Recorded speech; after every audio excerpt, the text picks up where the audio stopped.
Welcome back, night wanderers. Tonight we take the floorboards from beneath your feet and lay them out across an America of small towns, forgotten roads, and shuttered churches.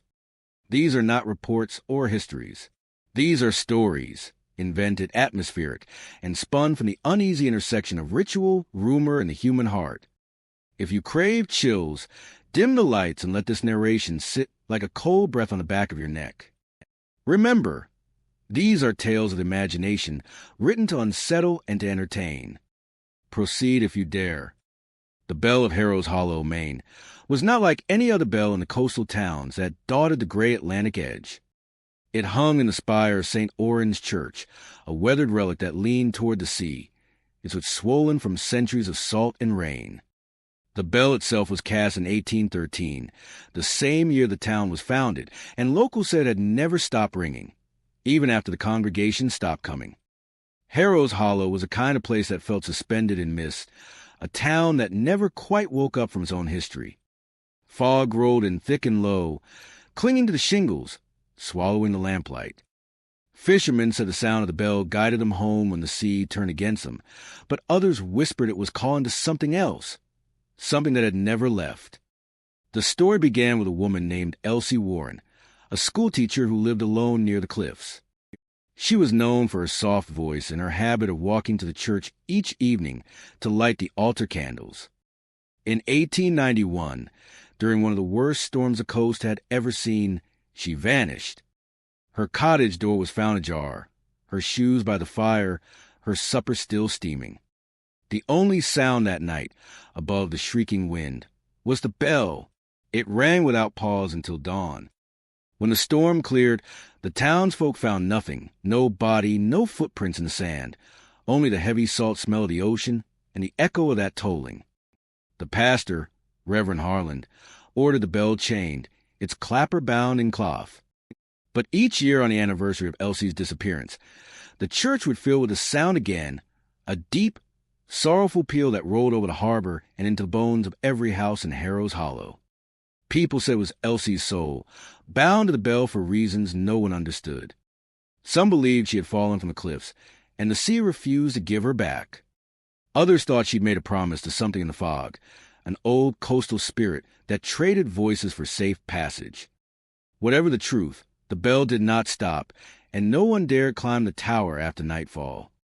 By the time Reverend Harlan's grandson, Caleb, took charge of the old church, the congregation was gone. The pews were warped, the hymnals damp and curled at the edges. Still, he stayed, repairing what he could. But each autumn, when the fog pressed close and the tide swelled high, the bell would stir again, its bronze body swaying though no wind blew. Caleb tried to ignore it first. He told himself it was rusted mechanics, a trick of the sea air. Yet when he climbed the tower one night, lantern trembling in hand, he found the rope perfectly still. The bell was moving on its own. The air up there was cold and close. Dust floated in the lantern light, like drifting ash. And somewhere beneath the steady groan of the bell's swing, he heard it, a voice. Faint, feminine, singing words that weren't quite English.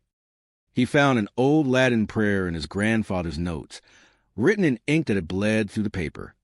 Vox mea manet in aeternum. My voice remains forever. There were passages warning of the unquiet toll, of a binding sound made by grief unburied. Caleb, desperate and sleepless, decided to read the prayer aloud from the tower that next night, hoping it might calm whatever haunted the place. When the moment came, the fog was thick enough to blot out the moon. The sea was calm, no wind to move the bell. Yet it began again, slow, resonant, heavy. He gripped the railing, heart pounding, and began to read. The first words echoed strangely, as if the tower itself were speaking them back to him. The metal of the bell hummed, the air vibrating with pressure. Then came a sound, a long sigh that rose from beneath the floorboards. Caleb faltered, but kept going, his voice breaking as he forced out the last line. For a moment, everything stopped. The bell froze mid-swing. The silence that followed was immense, deeper than the sea outside. Caleb lowered the lantern. He felt something beside him, a warmth, fleeting as breath, and then nothing. The next morning, the townspeople found the church doors open and the bell still. The tower was empty, the rope hanging slack. Caleb was gone. From that night on, the bell never rang again. But those who entered the church said the air held a sound you couldn't quite name, like a faint hum between the rafters, a whispering that swelled if you listened too long. The prayer was still there, carved now into the towers by some unseen hand, but the words had changed. Where it once read Vox mea mene in aeternum, it now said Vox nostra mene. Our voice remains. Sometimes, on the foggiest nights, fishermen still swear they hear it. A low tone rising through the mist, followed by a woman's soft song carried out over the waves. They say it's not the bell that rings anymore, but the sea itself, remembering her. In Harrow's Hollow, they no longer lock the church. The door swings open to the wind, and inside, the air smells faintly of salt. Those who climb the tower swear they feel eyes on them, watching from the corners where the shadows gather thickest. And sometimes, if they're quiet enough, they hear the bell creak ever so slightly, like it's remembering the motion of its own sorrow. 7th Street Parlor sat in the heart of old Cincinnati, where the cobblestone still gleamed slick with rain, and the gas lamps hummed with a weak, amber glow. The building was a narrow brick townhouse built in the late 1800s, once known for its elegance, its fine lace curtains, and the women who entertained powerful men behind those discreetly shuttered windows.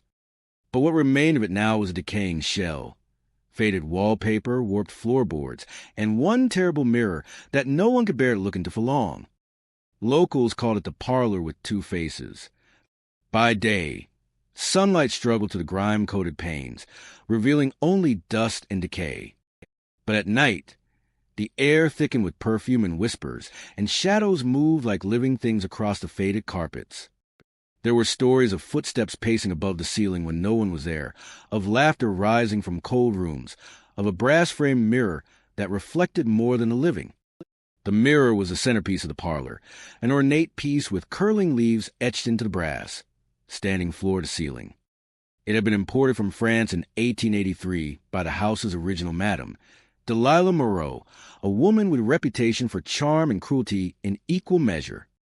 Delilah was said to have spent a fortune on that mirror, believing it could capture the beauty of whoever stood before it and keep it there forever.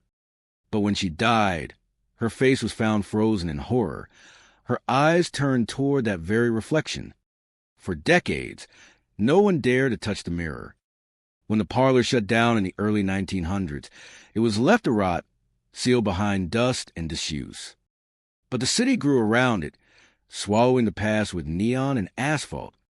Eventually, the building was sold, repurposed, renamed, but the mirror stayed. In the 1940s, the 7th Street Parlor reopened briefly as a boarding house. The women who rented rooms were factory workers, dancers, and a few still worked the old trade, drawn by cheap rent and the strange glamour of the place.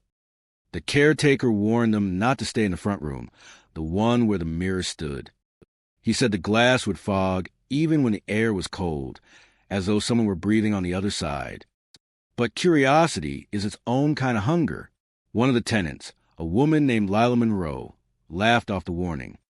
She said mirrors were harmless, that ghosts were just stories men told to keep women quiet. On her first night, she moved her things into that room, leaving her perfume bottles lying neatly on the mantel and her shoes under the brass mirror's edge. The other boarders heard her scream just before dawn. When they rushed in, they found Lila on the floor, staring at the ceiling, her nightdress twisted, her skin marked as though by hands that weren't there. The mirror was covered in steam, though the fire in the grate had long gone cold. When they wiped the surface, they saw something impossible. Lila's reflection still standing upright in the glass, even as her real body lay lifeless on the floor. After that, the boarding house emptied within a week. No one would take the front room. And each time someone tried to move the mirror, it cracked another inch along its surface, like the thing inside refused to leave. Years passed, and the building changed hands again and again. Some tried to make it into a bar, others a photography studio, even a jazz lounge in the 60s. None lasted more than a season. Patrons complained of the mirror fogging over during performances, of seeing a second reflection beside their own that didn't move quite right. Musicians reported feeling pressure on their shoulders mid-song, as if someone were standing behind them, whispering into their ear. By the late 20th century, the 7th Street Parlor had become a local ghost story. Urban explorers crept inside, armed with cameras and bravado, and fled before midnight. One group claimed to capture a figure in a glass, tall, draped in silk with eyes like burning coals, but the photograph came out blurred, the film warped with heat damage. Another visitor swore the mirror hummed when she stood near it, as though alive and waiting. In 2003, a historian researching Cincinnati's forgotten architecture obtained permission to enter. Her notes described the parlor as oppressively warm despite the winter cold, the air carrying a faint scent of lilacs and old tobacco.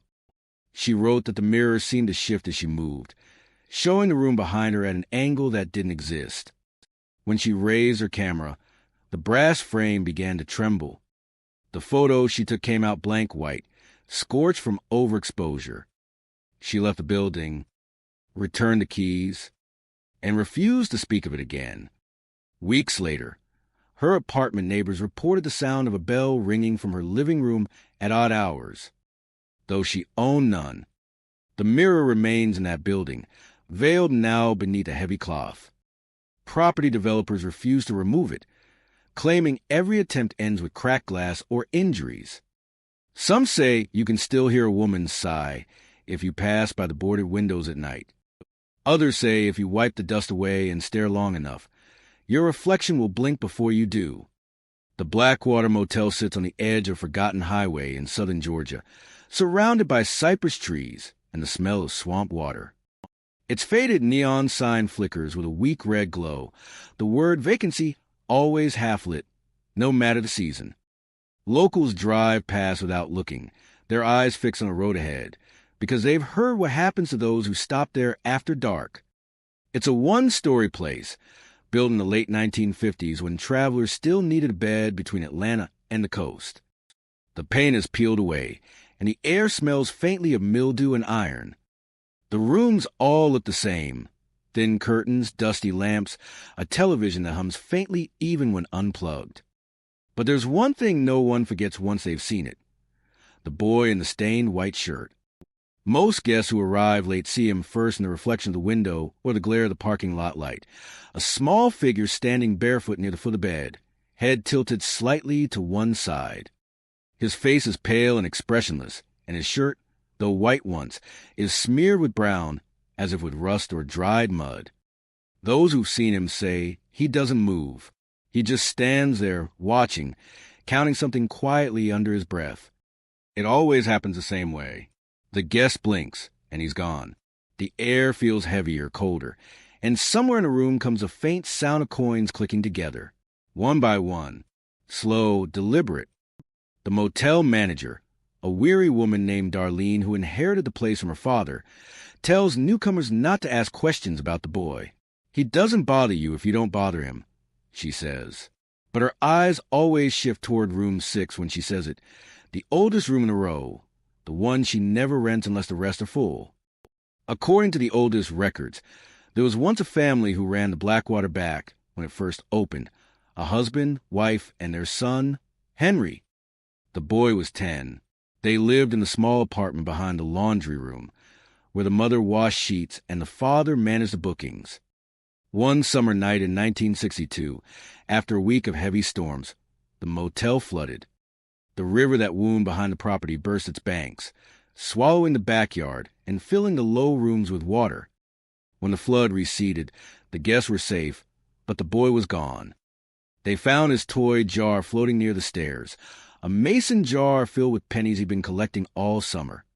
His body was discovered days later near the edge of the swamp, his hands still clutching the lid. The coroner said he must have gone back to save his coins. His mother buried him in the small cemetery down the road, and after that, she stopped speaking. The motel changed hands many times, but the legend of Henry never left. By the 1980s, The hauntings had become routine. Travelers checking in after midnight would report seeing the boy standing in their rooms, his lips moving as if counting. Some woke to find coins scattered on the nightstand, old pennies blackened with age. Others said they felt the bed sink slightly, like a small weight had sat at their feet. But the most terrifying stories came from the staff. Housekeepers heard laughter in the halls when the rooms were empty. One man who worked maintenance claimed to hear coins rolling across the concrete floors when he was alone at dawn. The sound would stop the instant he looked down. The strangest of all was the experience of Maria, the night maid who'd worked there the longest. She was a quiet woman who kept to herself, always humming hymns as she folded laundry. One stormy evening, she found herself in the laundry room after hours, finishing a load before closing. The wind rattled the door, and she thought she heard someone whisper her name. Then came the unmistakable sound of pennies rolling across the tile. She froze. The air was thick with humidity, the ceiling fan clicking above her like a heartbeat. The coins clattered closer, metal striking tile, and then stopped. What came next was worse. A whispering filled the room, not one voice but hundreds, overlapping in a soft, feverish murmur. Words you couldn't make out, but beneath them, the same steady rhythm, 1, 2, 3, as if counting. Maria dropped her basket and reached for the small prayer book she kept in her pocket. She began to read aloud, her voice shaking. The whispering stopped for a breath, then returned, louder this time, almost angry. The jar she used for lost change in the counter tipped on its own, coins spilling and spinning until they rolled into the drain. The light above her flickered, and for an instant, in the reflection of the washing machine's metal door, she saw him. The boy stood behind her, close enough to touch. His shirt was soaked, his eyes hollow, and his lips moved soundlessly as he dropped invisible coins into an unseen jar. When the light steadied, he was gone. The floor was dry. The room was silent, except for the hum of the machines. Maria quit the next morning, leaving her prayer book behind. Now, the Blackwater Motel still stands, its sign buzzing faintly over the marsh. Darlene runs it alone. She tells travelers not to worry, that it's just an old building that makes strange noises. But at night, when the fog creeps in from the swamp, the walls seem to hum. Guests still wake to the faint sound of metal clicking together. Some say they found pennies lined up along the sink, old and tarnished, the date 1962 glinting faintly beneath the dust. Route 19 Diner in Ohio sits just off the highway, a narrow strip of neon and chrome that flickers weakly against a black stretch of road. It's the kind of place truckers and late-night travelers stumble upon, drawn by the smell of frying bacon and the promise of a cup of coffee. From the outside, it looks harmless, almost quaint. Red vinyl booths, formica tables, the chrome edge of the counter polished until it gleams. But those who have stayed past midnight know there is something in the diner that the daylight cannot touch. It starts around 2 a.m. The town is asleep, the highway empty, and the neon buzz hums faintly. Then the jukebox kicks on, not with the latest hits, not with the classic rock or pop, but with a single old gospel ballad, slow and distorted, as though someone has stretched the tape backward.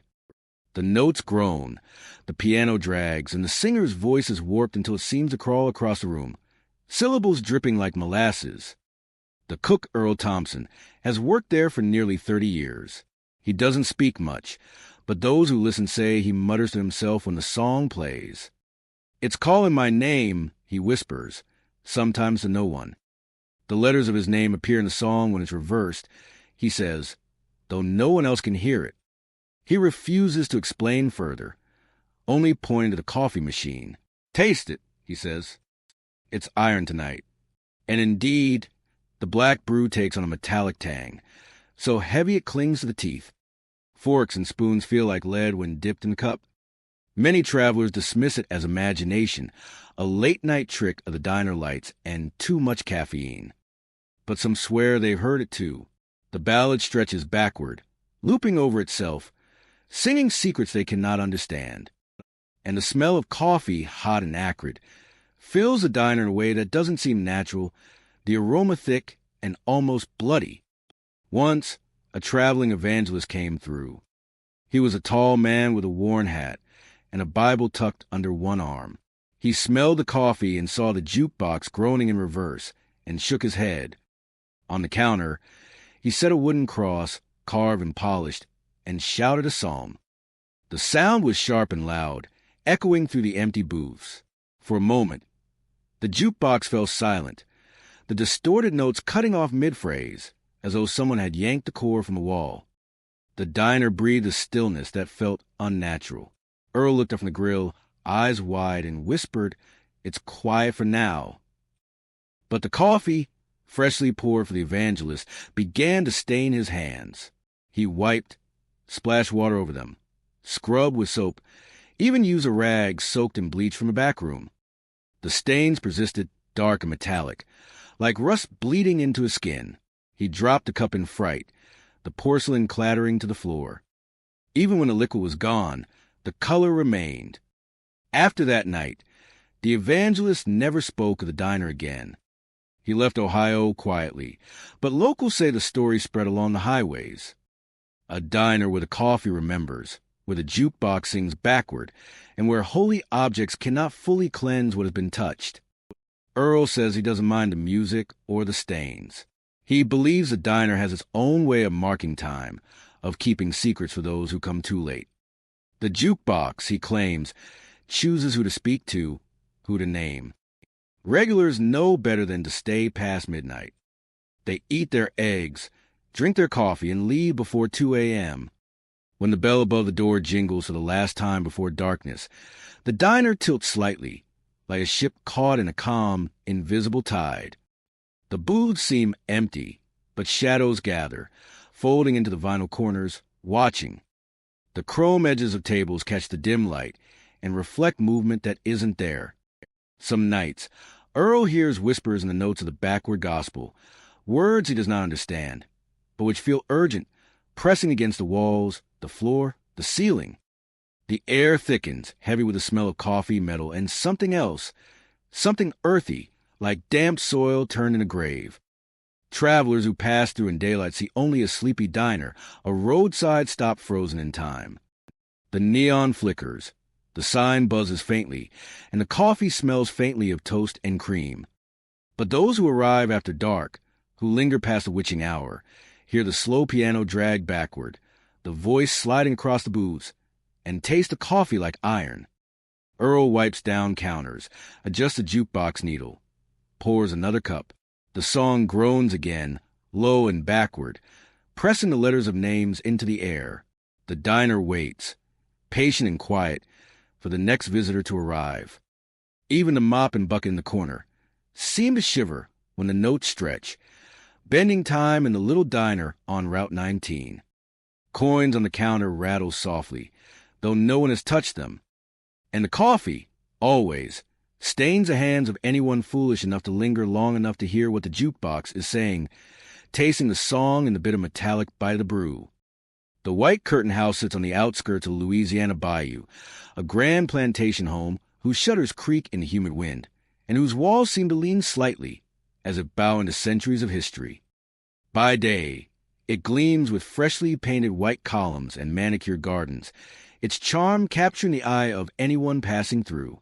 But at night, there's another story, a quiet one that lives in the shadows, in the spaces between the floorboards, and most of all, in a single room with a white curtain that never stays still. The house was converted into a bed and breakfast in the late 1970s, attracting travelers looking for southern charm and the slow, sweet rhythm of the bayou.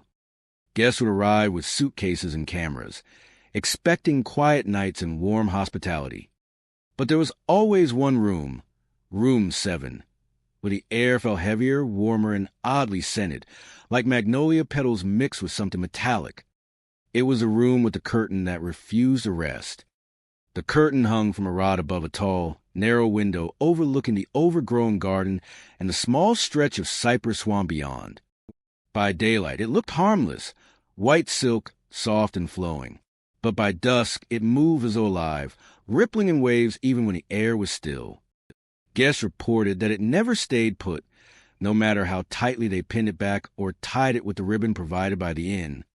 Those who pulled the curtain aside said the room changed. A warm breath seemed to roll through the silk, brushing against their arms and faces, carrying the faintest scent of jasmine and something older, richer, something that belonged neither to flower nor earth. And then they heard it, a chorus, low and distant at first, then rising to fill the corners of the room. The voices sang in a language no map could translate, syllables curling and twisting like smoke. Guests who tried to hum along found they could not replicate the sound. Their voices faltered, cracking against something invisible yet insistent. Most visitors left the room quickly, locking the door behind them, attributing the experience to imagination, heat, or the charm of Southern Gothic storytelling. But those who stayed the night swore the chorus never left. It hummed softly beneath their doors, through the walls, lingering in the air like an aftertaste of music. And the curtain, always, swayed gently in the empty window frame, as if waiting. The innkeeper, an elderly man named Henri Dubois, would speak quietly to the curtain only if asked. He had worked at the White Curtain House since his youth and knew every creak of the floors, every whisper in the shutters. He told visitors that the curtain belonged to a visitor who had come to the house more than a century earlier, a young woman named Isabeau, who had stayed for only one night, but whose presence had left an imprint. Henry's voice would drop to a whisper when he said her name, as though speaking too loudly might summon her back in some more tangible form. Some say, he would say, that she looked for something or someone before she left. At dusk, the curtain still turned to look for her. Always at dusk. Henri insisted that the room should never be forced open, that the curtain should never be tied down for too long. Guests who ignored the advice reported strange occurrences. Clocks would stop. Photographs taken in the room would develop strange blurs along the edges, shapes that could not be explained by light or lens. Some swore they saw a shadow in the corner, a shape that bent slightly, tilting its head as if listening to the chorus themselves. One summer, a couple named Laura and Thomas checked into the White Curtain House, eager to experience the Southern charm for a week-long getaway. Laura insisted on room 7, curious about the story she had read online. That first evening, the curtain moved almost immediately after she stepped inside. She reached out, smoothing the silk, but her hand passed through it as though it were mist. A warm breath rolled over her wrist, and a low hum rose in the corners of the room, growing louder and richer until Thomas called her name, startled. Neither could understand the language, but it felt like a song meant just for them. The hum carried a weight, a sense of longing and waiting, that made the hairs on the back of their necks stand. Laura tried to capture it with her phone, but the recording came out silent, as though the sound existed in a layer of reality beyond the reach of devices. Henri, who had been checking in on them, shook his head when they recounted the experience. "She is still here," he said quietly, gesturing toward the curtain. "Isabeau, always looking, always listening." By morning, the curtain had settled slightly, though not completely, and the room seemed ordinary again. Laura and Thomas left quickly, leaving their suitcase open and untouched. As they drove away, Laura looked back at the house and thought she saw the white curtain turn slowly in the window, tilting as though watching them leave. Even now, the White Curtain House continues to welcome travelers. Guests come for the charm, the history, and the Southern hospitality. Few dare to request room 7, but those who do rarely speak of what they hear or feel. They check in, they sleep, and in the quiet hours before dawn, the curtain sways, the warm breath drifts, and the chorus hums in a language that no one can map. The Ashland Seminary in Oregon is a structure that rises from the misty hills like a stone sentinel, its gray walls and arched windows hinting at decades of devotion and discipline. Founded in the early 1900s, the seminary prided itself on silence. Students were expected to move quietly through the corridors, to speak only in measured tones, and to spend long hours in reflection or prayer. The campus was austere. Heavy wooden doors, polished floors that echoed with footsteps, and dormitories lined with narrow single beds and worn desks. But beneath the surface of order and piety, the seminary held a secret that even the most devout could not ignore. It began with the dormitories, where students reported an unsettling phenomenon in the dead of night. Certain rooms whispered scripture, softly, almost imperceptibly, but in a way that was unmistakable to those who listened. The passages were backward, words, letters, and syllables jumbled, curling into strange rhythms that made the tongue feel stiff when spoken aloud. Some said it was an exercise of divine patience. Others whispered that it was something far older, lingering in the walls, learning from every confession uttered over decades. Michael Avery, a student of theology, was among the first to encounter it directly. He was diligent, careful, and thorough, taking his study seriously, memorizing scripture and writing long reflections in a notebook he kept beside his bed. One evening, frustrated by a question of morality he could not resolve, he prayed aloud, asking for guidance. The words left his mouth and hung in the cold, stale air of the dorm room. The answer came, not in silence, but in a voice low and deliberate, repeating his prayers back to him, rearranged, distorted, and yet unmistakably familiar. It knew the exact content of every confession he had scribbled in his notebook. It knew the doubts he had never spoken aloud, the sins he had only dared think. The voice did not judge, but the certainty with which it spoke unsettled him more than any reprimand could. Michael's first instinct was disbelief. He slammed the notebook shut, convinced that exhaustion or imagination was at play. But the murmuring continued, growing in intensity, winding around the beams of the ceiling, rising from the floorboards and back into the corners. Desperate to regain control, he gathered his writings and set the notebook on fire, watching the flames consume the pages in a quiet frenzy. The smoke curled upward in the lamplight, carrying with it a faint smell of ink and despair. Even then, the sensation of being heard did not stop. The dorm walls seemed to pulse with memory, absorbing the flame, holding the knowledge of every whispered prayer, every secret student confession that had passed through the halls. Michael, in a frantic attempt to protect himself, took a knife and etched a symbol into the door. A cross-like scratch meant as a prayer, a ward against intrusion, a claim of sacred authority. The next morning, he found the scratch had multiplied, not just copied once, but spread across the surface of the door, intricate and fractal, resembling script that might have been written by 1,000 hands over decades. Michael stared, unsettled, the weight of centuries pressing down from the dorm walls. The other students avoided the room after that, exchanging nervous glances but saying little. Whispers continued at night, soft, backward, but unmistakable, echoing along the halls and through the wooden beams. Faculty members denied it, attributing the reports to youthful imagination, stress, or the creaks and groans of an old building settling in the cold Oregon nights. But those who had experienced the whispers knew otherwise. They knew the seminary carried more than lessons in theology. It carried memory, confession, and observation, absorbing all that was spoken, all that was feared. Every prayer, every hesitation, every scribbled doubt, retained, internalized, and sometimes returned distorted to challenge the living. Michael eventually left the seminary, though he never spoke much about what he had heard. The dorm room remained, its walls marked by decades of confession, its doors etched with scratch-like prayers that multiplied overnight.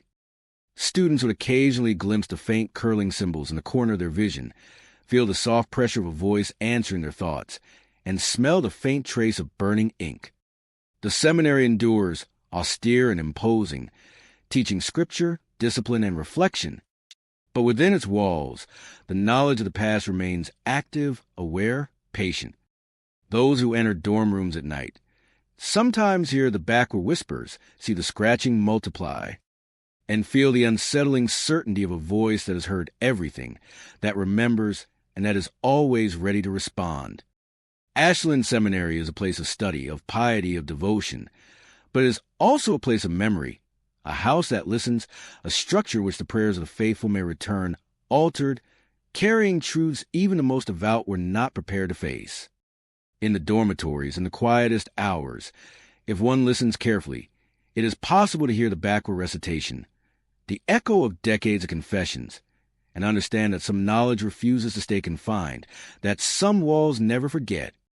The Wicker Road crosswalk lies on the edge of a small Iowa town, a narrow lane flanked by cornfields and elm trees that sway against the wind like mourners at a funeral. By day, it appears unremarkable: cracked asphalt, faded white lines, and the occasional rusted road sign warning of curves and slow traffic. But at dusk, the lane seems to breathe differently, as if it remembers a tragedy it refuses to forget. The story begins with a man named Samuel Crow, a lifelong resident of the town. Samuel was quiet, known for his careful ways and gentle manners. One evening, he walked home along Wicker Road, carrying a satchel filled with letters he had delivered to neighbors. The air was heavy with late summer humidity, the sky painted in bruised shades of purple and orange. He reached the crosswalk near the bend in the road when he saw headlights approaching from the curve. The car was strange, even to few who had glimpsed it on occasion. A mid-century sedan, sleek and black, with a sheen that reflected the dying light of day unnaturally. It moved slowly but carried a weight in its motion, as though it were aware of its own purpose. Samuel stepped aside, but the car did not stop. He was struck and vanished, leaving only a fleeting impression of the impact and the empty road behind. Search parties combed the fields, the ditches, and the creek that ran along the lane, but no trace of him was ever found. In the days that followed, the townsfolk erected a wooden cross at the site. Flowers were placed, candles lit, and every evening they sang hymns to Samuel, their voices carrying over the cornfields. Some said the cross seemed ordinary during the day, yet at dusk a heavy dew would form along its surface, thick and red as if it bled silently into the night. The scent of wet iron would drift along the lane, sharp and metallic, making the air taste cold and heavy. It was not long before the car returned. At first, the townspeople assumed it was someone testing headlights, a passing stranger unfamiliar with the bend. But the vehicle moved differently than any ordinary car. Its headlights were dull and weighted, its wipers sweeping back and forth as if struggling against an invisible rain. No sound of motor could be heard, yet the tires whispered against the asphalt, slow and deliberate, coming around the bend at the same hour Samuel had disappeared. Those who saw it later reported something even stranger inside. In the driver's seat, no hand steered the wheel. The car seemed to guide itself, moving with intention and patience. On the passenger seat, however, sat a figure, shadowed, pale, and silent, mouthing names. The lips moved slowly, precisely, as though reading from a ledger of the dead. Locals swore that when they caught a glimpse, the figure's eyes flicked toward them briefly, a calm recognition, and then returned to the whispered list of names, each one curling into the air like smoke. Children who walked past the lane in the evening sometimes heard soft murmurs, almost song-like, reciting names of those buried in the town cemetery.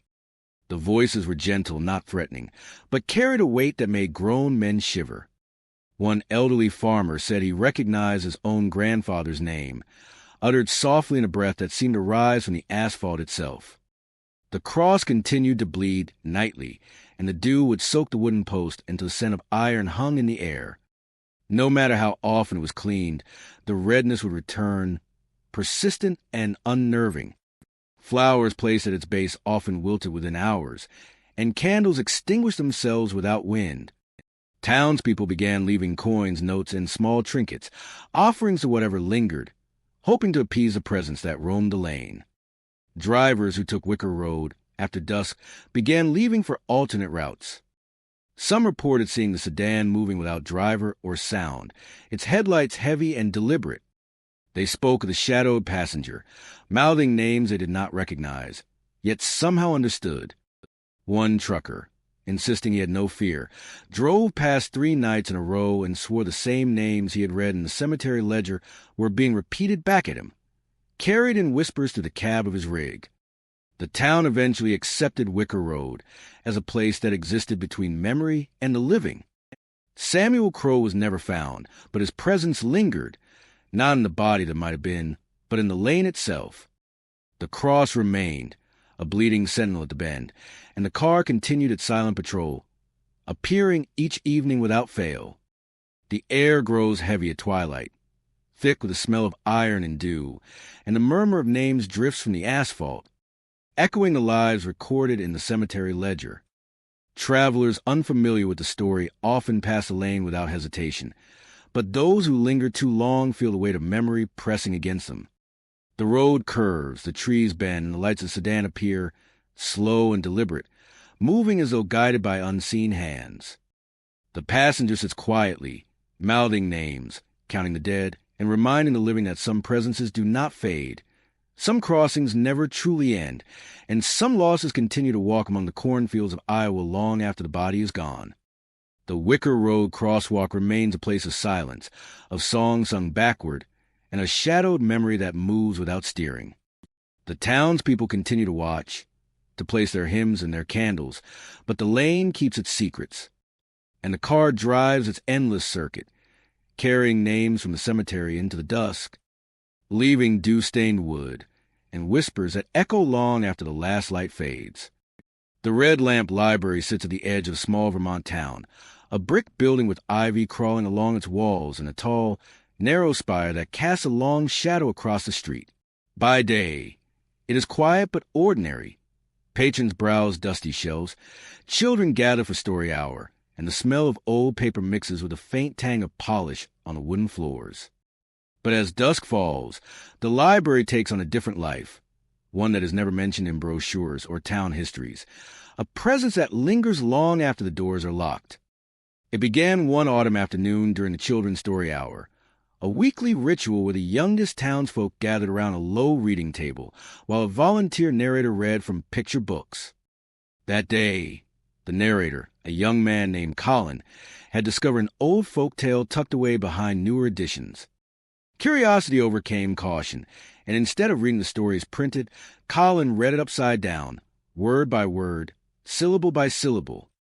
At first, the children giggled, thinking it was a joke.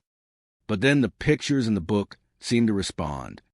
The illustrations shifted slightly on the page, the trees leaning as though watching, the animals tilting their heads, and faint tapping noises emerged from the pages themselves, tiny, deliberate knocks, like fingers drumming in rhythm. The children froze, listening, the sound growing louder with every reverse sentence. Colin felt a chill creep along the back of his neck. He tried to continue, compelled by some impulse he did not understand, and the tapping grew insistent. A fox in one of the pictures seemed to step closer, the eyes painted into the page glinting with motion that was impossible for ink and paper. The children squirmed but could not look away, their small hands pressed to the table as if holding themselves in place. By the time the story ended, the tapping had stopped, replaced by a quiet hum that lingered in the corners of the room. Colin put the book back on the shelf, shaking. The children were sent home with their parents, who noticed only the unusual pallor in their faces. The library returned to its daytime calm, but that night, something remained. The following evening, Margaret, the head librarian, stayed after closing to finish cataloging new arrivals.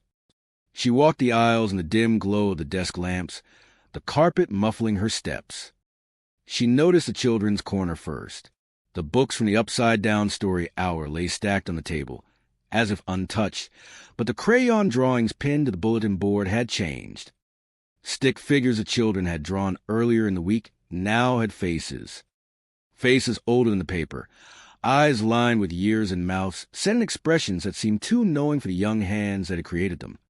Margaret reached to touch one of the faces, and a shiver ran down her spine. The crayon lines were firm beneath her fingertips, but the eyes seemed to follow her. Tiny scratches had appeared around the edges of the drawings, like marks from fingernails, moving as if they had been etched while she watched. She tried to rationalize it. Perhaps the paper had warped. Perhaps shadows fell oddly in the lamplight.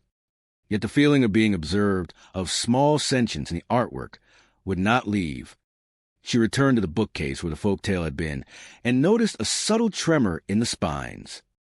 It was as though the books were breathing, quivering with anticipation or impatience.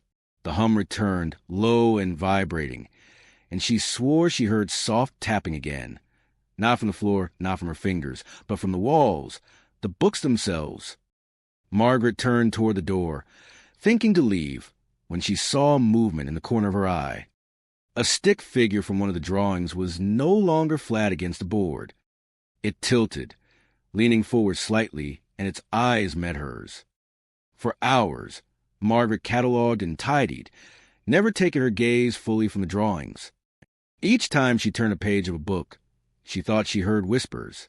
Letters rearranged themselves in her peripheral vision, forming words she could not read aloud. She left the library that night with a headache, the hum and the tapping lingering in her ears.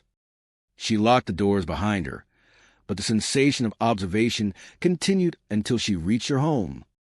The next morning, she returned to check the children's corner. The drawings had multiplied.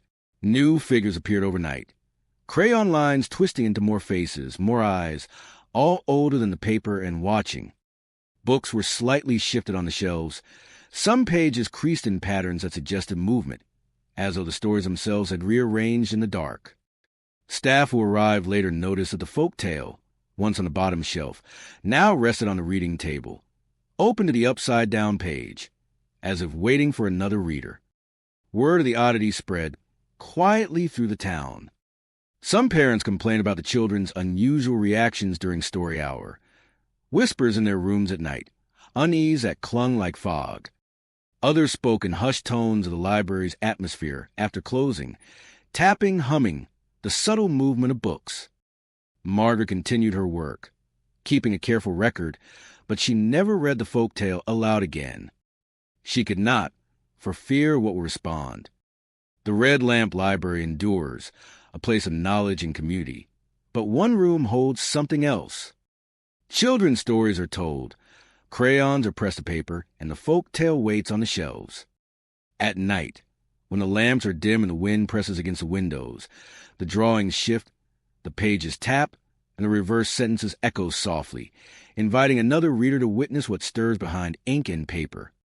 The library is ordinary by day, haunted by stories that speak back by night, and those who linger too long feel the weight of knowing eyes watching through lines drawn by hands too young to comprehend what they have awakened. The gray house at Tumble Creek sits on a wind-swept rise in Montana, its weatherboards gray with age and snow, the roof sagging slightly under decades of storms. It was built by a widower named Amos Trask, a man who had once loved the land and the life he carved from it, but who now carried the hollow weight of loss. The house was isolated, surrounded by fields that stretched toward the horizon, broken only by the shallow creek that cut a path through grass, and by fences Amos had raised to keep coyotes and stray animals from wandering too close. Amos had lived there for 20 years since the death of his wife, the grief pressing on him like the Montana winter.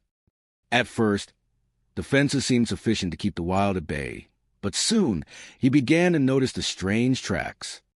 They appeared in the mud each morning, crossing the yard in perfect alignment, always returning to the house. They were too small for any adult human, too distinct for animal prints, each toe and heel sharply defined, as if pressed by something deliberate, aware, and watchful. At first, he dismissed it as imagination. The long nights in the cold, the loneliness, the ceaseless wind, they could all play tricks on a man's eyes. Yet every morning the footprints greeted him with the same certainty, marching across the mud from the cellar door to the parlor window, circling the house like some silent sentinel. Amos tried to fight it with fences, raising taller, stronger barriers, lining the perimeter with wire and wood. Yet the tracks still appeared, each print crisp and bright, as if the mud itself had been pressed by a force that did not belong to this world. One night, after a particularly long evening of whiskey, Amos left the cellar door open and waited. When he rose from his chair, the moon cast silver light across the yard, and he saw them. Footprints, luminous in the mud, crossing the threshold in a slow, unhurried procession. They paused in the parlor, as if listening to the wind sigh through the cracks in the walls. The widower realized that fences could not keep this presence away. He tried prayer, setting out crosses and reciting psalms he barely remembered. On the floorboard of the parlor, he left a half-empty bottle of whiskey, a gesture of both defiance and offering. The footprints ignored everything else, save for these two items, circling them, stepping precisely between the cellar and the parlor where he had once written sermons he never finished. It was in that parlor that Amos had first attempted to capture hope, drafting his words into a journal he could never complete.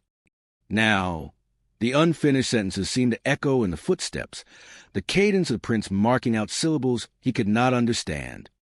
Each morning, the tracks would return, always crossing the same path, circling the house, tracing and retracing the line between the cellar and the parlor, as though following a map only they could see. He began leaving small offerings along the path, a piece of bread, a coin, a candle stub, and sometimes a cup of whiskey. By morning, the items would be untouched, but the prince would linger, circling them, pressing into the earth as if inspecting and measuring. Amos slept fitfully, the wind howling outside, a distant coyote calling once in the night, but the footprints never wavered. Neighbors, few though they were, whispered about the gray house. They spoke of Amos's nightly vigils, the faint glow of lanterns and candlelight dancing through the windows, and the smell of whiskey that always hung heavier in the air than smoke or fire. Some said the house was haunted by grief itself, that the footprints were the shadow of Amos's own sorrow, walking endlessly to measure the gap left by his wife. Others claimed it was the unfinished sermon that drew them, the residue of words never spoken, pressing into mud in a rhythm older than any man could follow. Amos himself had no answers. He had tried counting, marking days, reading scriptures aloud, but the prince ignored time. They appeared with the moon, the mist, the mud, an unbroken pattern that knew the house better than he did. Sometimes he would glimpse shapes in the corner of his eye, fleeting, too small to be human, too fast to be anything alive, moving with the careful deliberation of something patient, old and aware. By midwinter, the mud froze and the footprints continued to appear, etched in frost rather than wet earth, luminous even in the weak light of dawn. Amos kept the whiskey at the ready, kept the prayers muttered under his breath, but he came to understand that the gray house itself had become a compass, and the prince the needle, marking a path between the cellar and the parlor, between past and present, grief and remembrance. He never discovered who or what made the prince. He only knew they returned, night after night, circling the house, stepping where sermons remained unfinished, tracing the memories he had tried to bury beneath floorboards and fences. The widower eventually learned to watch, to respect the pattern, to accept the quiet persistence of the small, deliberate presence that measured the gray house as he had once measured his life. The gray house at Tumble Creek remains, gray and windswept, fenced against coyotes but not against the luminous footprints that walked the mud. They marked the rhythm of absence, the measure of grief, and the space between cellar and parlor, tracing a sermon never finished, and a loss that does not end, walking in circles long after the living have tried to sleep. Bishop's Lane lies at the edge of Sunbaked Town in New Mexico, a narrow strip of dust and cracked asphalt that winds past desert scrub and low sandstone cliffs. At the end of the lane stands a mission chapel long abandoned, its adobe walls sun-bleached and crumbling, the bell tower leaning as if tired of holding itself upright. The town avoids the lane after dark, though children find their courage or their folly, in daylight, daring one another to approach its weathered wooden sign. The sign creaks against the wind, its letters faded. Bishop's Lane. The paint has long flaked away, leaving the raw wood exposed, gray in texture from years of sun and storms. Locals say the sign itself is a presence, a watchfulness that tests the courage of anyone who dares stand beneath it. For generations, children would gather in clusters, muttering challenges and laughing nervously, daring each other to whistle while standing directly beneath the sign. Those who tried often spoke later of something they could not explain. A voice would answer them, low and resonant, carrying an odd warmth that filled the mouth and nose, as though inhaling the scent of sage burn on an altar and the bitter richness of coffee long cooled. It spoke no words that could be understood, at least not in any conventional sense, but those who heard it described it as intimate, as if the chapel itself were recognizing them. Sometimes it felt comforting, sometimes menacing, but always impossible to ignore. Parish records, dusty and neglected in a locked drawer at the town hall, note encounters spanning decades. One entry, dated 1912, described a boy named Manuel who whistled on a sign and returned home pale, whispering of a voice that smelled of coffee and herbs, repeating his mother's name and his own in a cadence he could not reproduce. Another entry from 1947 mentioned a girl who cried after standing there, insisting the voice call the names of everyone in her family, including those long dead. It was not only the voice that made the lane uncanny. One misstep, a stumble on the dusty ground, seemed enough to stir a wind that carried pages from notebooks, scrap paper, or the occasional diary tossed aside years before. The wind would rise suddenly, fast and chaotic, lifting the leaves and paper into the sun-drenched sky. When they settled, the pages often spelled names across the road in ash or soot, letters scorched into the surface by some invisible heat. The names were never random. They belonged to those who had stood beneath the sign, to ancestors, or to children who had visited the chapel long ago. Teens dared each other to test it, sometimes with cameras or pens, trying to capture phenomenon.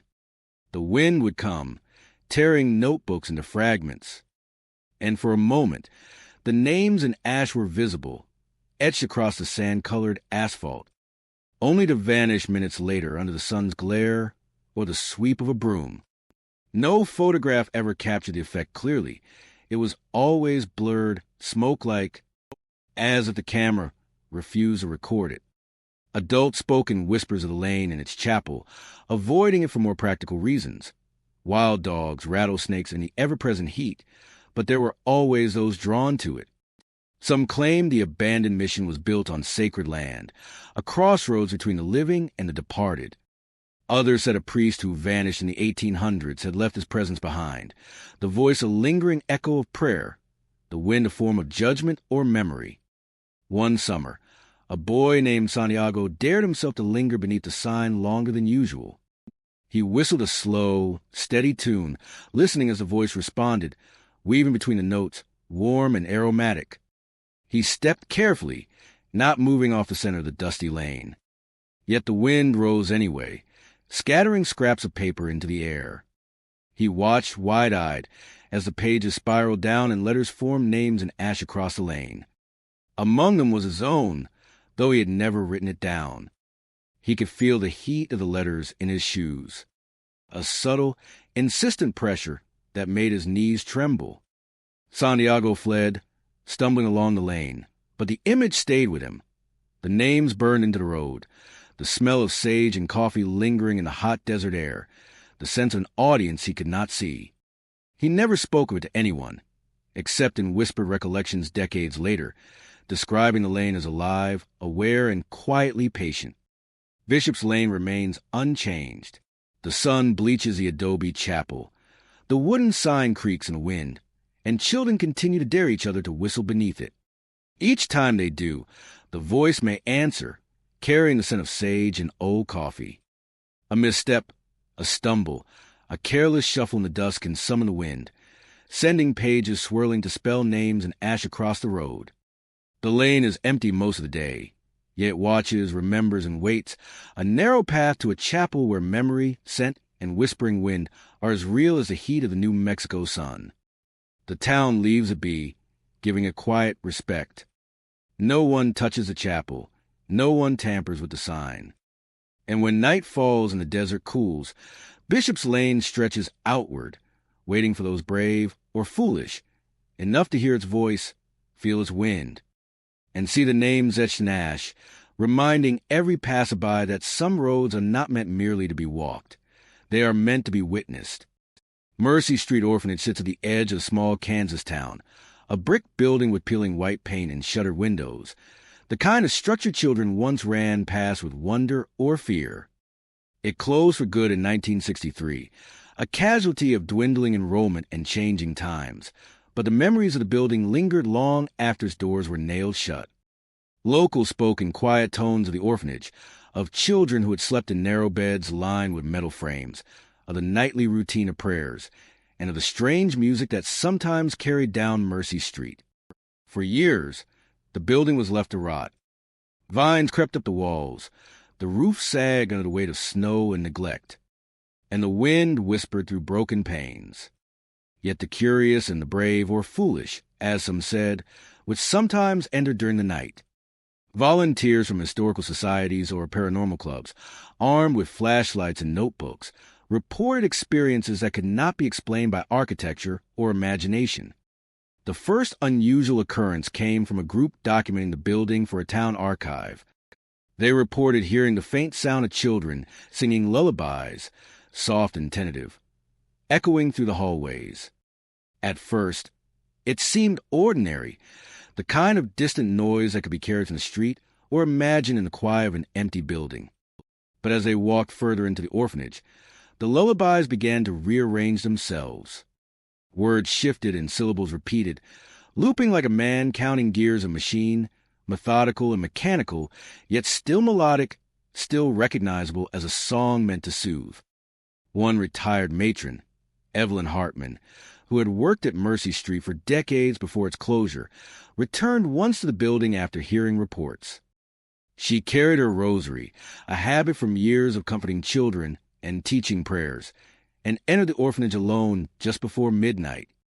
She moved through the darkened halls, guided by the faint glow of her lantern, and the sound of the lullabies reached her from somewhere deep within the building.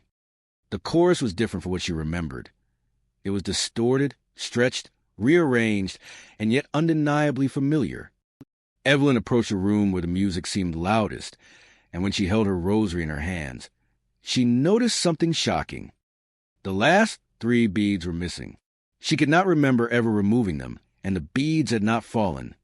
They were gone entirely, as if taken by some unseen hand. Evelyn replaced the missing beads with small pennies she carried in her pocket, pressing them in place. Immediately, the lullabies shifted. The tempo changed, stretching and compressing unpredictably. It rose into a wail, the melody crying out with sorrow and longing. The sound reverberated off the walls, the ceilings, and the floorboards, filling the orphanage with the grief of decades past. Evelyn held the rosary tighter, whispering a prayer, unsure whether she had summoned the music or merely reacted to what the building carried within it. Volunteers who toured the orphanage afterward reported similar phenomena. The lullabies would begin softly at first, almost inaudible, but any movement, any step, would alter them.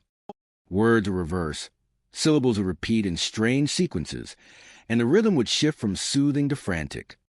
One visitor described it as walking through a factory of sound, a mechanical chorus of innocent voices trapped in loops they could not escape. The orphanage itself seemed to respond to the presence of visitors. Doors would creak open and close, windows would rattle, and the air would grow thick with the faint scent of powder, soap, and the worn with the playroom floors. Papers left behind by the children decades ago sometimes moved slightly on the shelves, shifting positions as though rearranged by some invisible hand.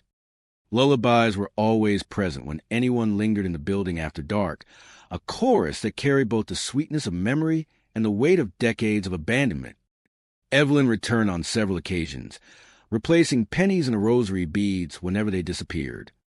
Each time, the lullabies changed in tempo or tone, sometimes crying, sometimes singing with unnatural clarity. She became convinced that the music was not simply residual energy, but an active presence, a memory that demanded recognition and care. The orphanage was a repository of years of life, of children's fears and joys, of whispered prayers and repeated stories, and the lullabies were its language. Even decades later, the town remembers Mercy Street Orphanage not only for the children who live there, but for the strange, persistent music that survives.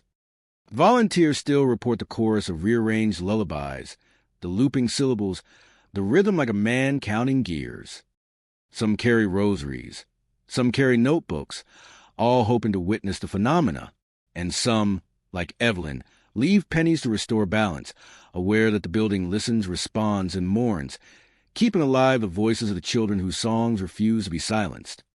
The old mill overpass in Pennsylvania stretches across the river like a gray sentinel, worn concrete and rusted iron railings arching over the dark water below.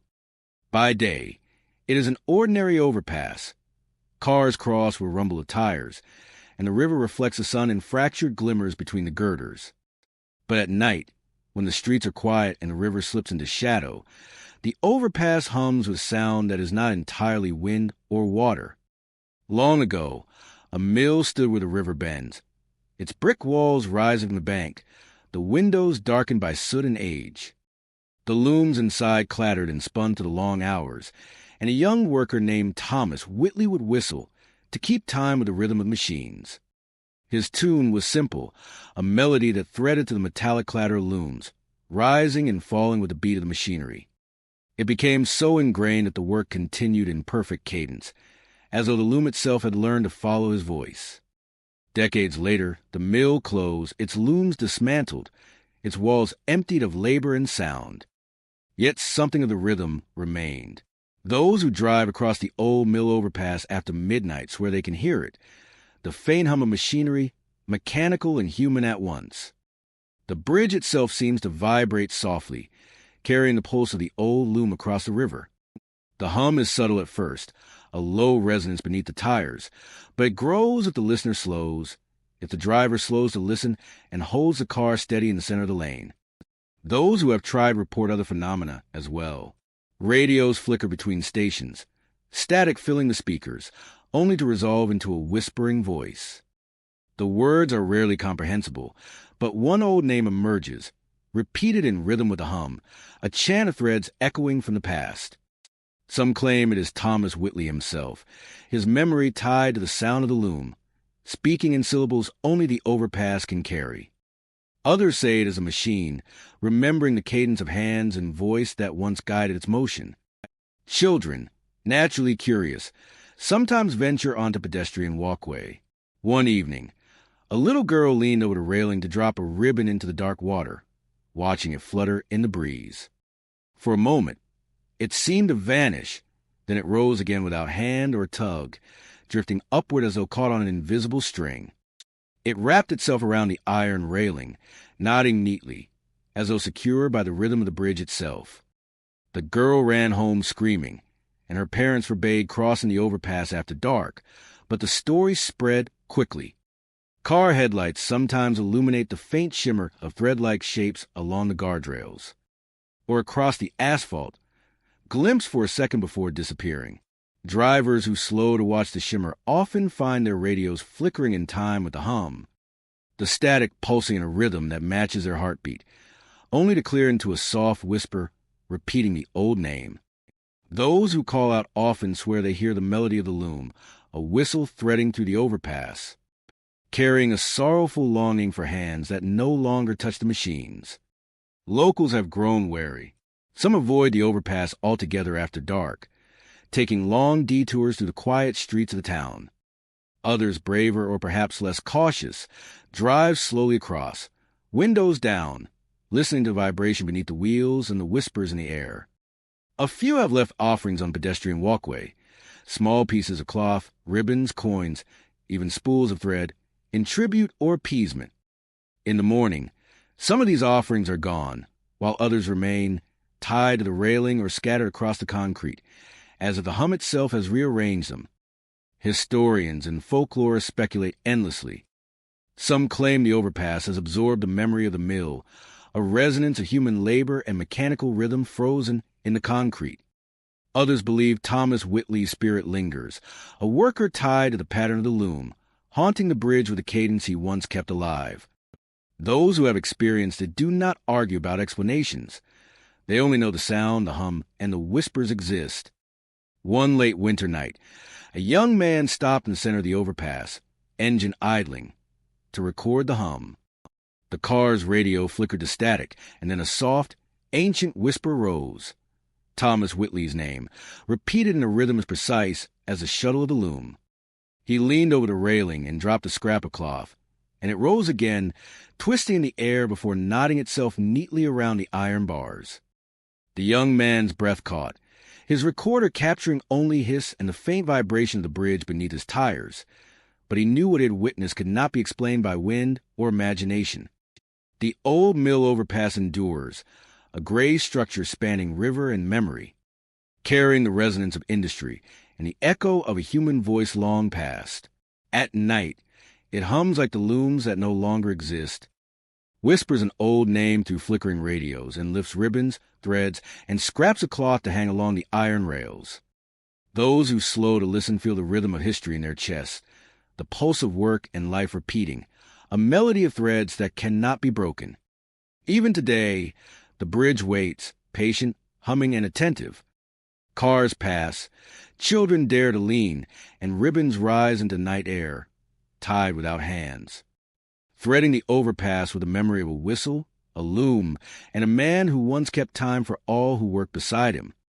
The sound persists, subtle and unyielding, a hymn of labor, loss, and memory that clings to the bridge like the scent of river water and oil, carried on the wind, never-ending. The Copper House sits on the edge of a rusting town in Arizona, a building that once gleamed with promise before the sun and wind began their slow work of decay. Its walls, once painted white, are now streaked with rust and dust, the paint peeling like bark from a dying tree. The town around it is emptied over the years, the streets cracked, storefronts shuttered, and the smell of metal and heat pressing down under the relentless desert sun. The Copper House itself closed almost overnight, a detox clinic abandoned with little explanation, leaving behind a faint echo of footsteps, whispered therapy sessions, and a lingering scent of antiseptic. By day, the building appears empty, its windows reflecting the harsh Arizona light, the desert stretching beyond. But at night, something stirs inside. The windows, opaque and dusty by day, become private stages for silhouettes. Passers-by report seeing shapes moving behind the glass, figures pacing, gesturing, or crouching in corners, visible only in shadow. No one lives there, yet the silhouettes persist, performing scenes that are never repeated the same way twice. Some say the figures are the memories of those who sought help within the Copper House. Others suggest the building itself has absorbed the actions and fears of its occupants, replaying them endlessly. A group of former counselors, curious about the stories, returned one evening. They had worked in the clinic before it closed, leaving behind files, equipment, and their own unsettled questions. One of them, Mara, suggested leaving a Bible in the front room, thinking perhaps the words could anchor the building, provide a sense of peace, or at least a connection to human presence. They set it carefully on a metal table in the center of the room, the pages open to a familiar passage of psalm and verse. They left before night fell completely, their flashlights dimmed, the desert heat fading into cool darkness. The next morning, Mara returned alone, compelled by both curiosity and unease. The Bible lay on the table, the pages wet with condensation, though no window had been left open. The verses they had chosen, clear and orderly when last seen, were now inverted. The letters ran backward, curling into each other, forming shapes that looked less like words and more like the imprint of a mouth that had tried to speak but could not. The lines of text seemed to breathe in the mist, expanding and contracting with a rhythm that was almost pulse-like. Mara ran her fingers lightly over the wet letters, and the condensation rippled under her touch as though acknowledging her presence. Other counselors returned later that day, hesitant but determined. They observed the Bible in the room carefully, noting that the verses remained inverted, the condensation never drying. On the walls, faint outlines had begun to appear, as if the moisture had traced hands, faces, and mouths in fleeting impressions. These shapes seemed to echo the actions of silhouettes that appeared at night, gestures frozen in the mist and shadow. Every movement Mara made seemed to draw a response, faint ripples in condensation that spelled new, inverted letters. Some visitors tried reading the inverted verses aloud, but the words resisted speech. They choked in the throat, twisted into sounds that were unfamiliar and eerie. The letters in condensation seemed to pulse in response, curling tighter, stretching wider, as if listening. Mara began keeping a notebook, attempting to trace patterns, but the shapes shifted faster than she could record them. Over time, she realized that the messages were not meant to be read, at least not in the traditional sense. They were meant to be witnessed, acknowledged, a communication without voice or intent, a presence that could only perform its silent liturgy. The copper house remained empty by day, a hulking monument to abandonment. Yet by night, the silhouettes performed tirelessly, moving across windows in choreography both erratic and deliberate. Occasionally, a visitor glimpsed a figure that seemed to linger, a shadow peering from the doorway, its outline more detailed than the others, almost human in movement. Some say it is the spirit of the clinic itself, absorbing every gesture, every whispered fear, every small triumph, and replaying it endlessly through shadow and condensation. The inverted Bible, with its wet, curling letters, became a ritual of sorts. Visitors leaving the front room return to check at dawn and observe the condensation forming messages that shift each night. The words are never identical, yet they echo the same presence, the sense of something trapped between expression and silence. A voice that cannot speak, but finds its way into letter and shadow. The copper house endures as a space between the living and the remembered. Its windows hold private performances. Its walls breathe messages and moisture. And the Bible continues to reflect verses inverted. An ongoing conversation with a mouth that cannot speak. Those who enter leave with a sense of weight. The building listening, responding, and performing. A house that remembers every step taken within it, every whisper, and every human presence that once tried to fill its empty rooms. Even as the town decays, the copper house stands, rusting yet alive. Its windows flicker with shadow, the Bible in the front room curls with condensation, and the air carries a faint, bitter scent of antiseptic and desert wind. And at night, if one pauses long enough beneath the broken roof and flickering streetlight, one might hear the whispers, see the shapes, and witness letters forming, bending, and returning to condensation, a silent message from a mouth that can never speak aloud. The Lantern Bridge stretches across a narrow inlet in Washington, a steel structure coated in years of salt and fog, connecting the jagged cliffs on either side.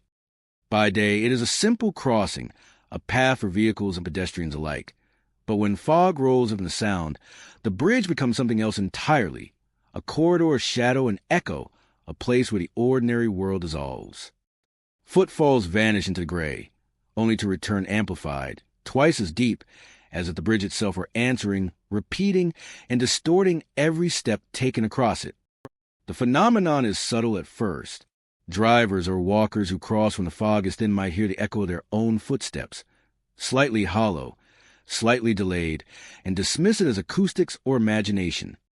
But when the fog thickens, dense enough to choke the air and dampen the sounds of the water below, the repetition becomes undeniable. Footfalls echo in impossible harmony, duplicating in depth and cadence, sometimes overlapping with steps that do not belong to anyone present.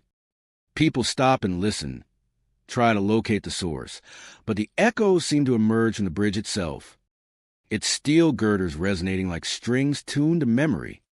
Boats that navigate beneath Lantern Bridge tell another story.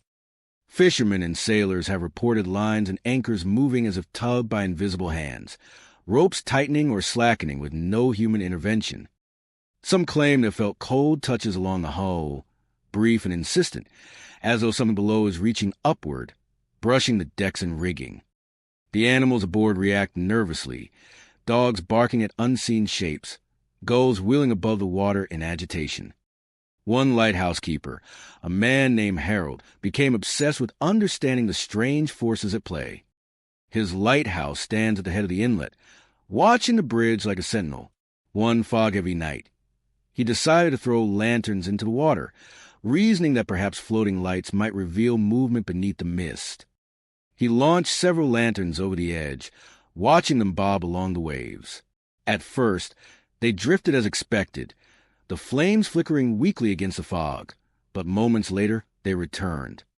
The lanterns floated back toward the shore, swinging gently, perfectly upright, oil-cold and clean despite the water, the flames untouched. Harold stood frozen, unable to comprehend the phenomenon. The lanterns had no visible hands to guide them, no strings, no currents that could explain the motion, yet they returned as if aware of their original path, obedient to a force invisible and deliberate. Each lantern traced a subtle arc through the fog, dipping and rising in synchrony with the hum of the water and the echoing bridge above. The keeper tried experimenting, tying lanterns together or adding weights, but the effect persisted. No matter what he did, each lantern eventually returned to shore, swinging upright, with oil pristine and cold, as though lit by someone who had no hands but a will of its own. He began to see a pattern. The lanterns were drawn to specific points along the shoreline, near old pilings and remnants of the original bridge supports, places now submerged or eroded, yet still preserved in memory somehow. Locals tell stories of foggy nights when the bridge seems alive. The steel humming, echoing footfalls doubling, and lanterns drifting toward the water before returning. Some insist that the bridge marks a threshold between the living and something that lingers. A place where the fog collects not just moisture but memory, where echoes, shadows, and objects repeat and return because they belong to no single owner. Sailors speak of reaching for anchors only to find them tugged toward unseen forces. Lights bobbing to meet them midstream, always returning, always guided by something deliberate and patient. Crossing the bridge at night becomes an exercise in patience and attention. The fog swallows vision, and every footstep is magnified, doubled, sometimes tripled. One begins to feel the rhythm of the bridge, the deep vibration of steel underweight, the way echoes pulse like heartbeat. To step carefully is to honor that rhythm. To step carelessly is to risk startling something that watches, reaching from the water, from the fog, from beneath the steel girders. The phenomena are subtle yet undeniable. Footfalls return, lanterns drift and swing, anchors tug without hand. And the fog carries every sound and motion across the inlet, layering present with past, living with unseen.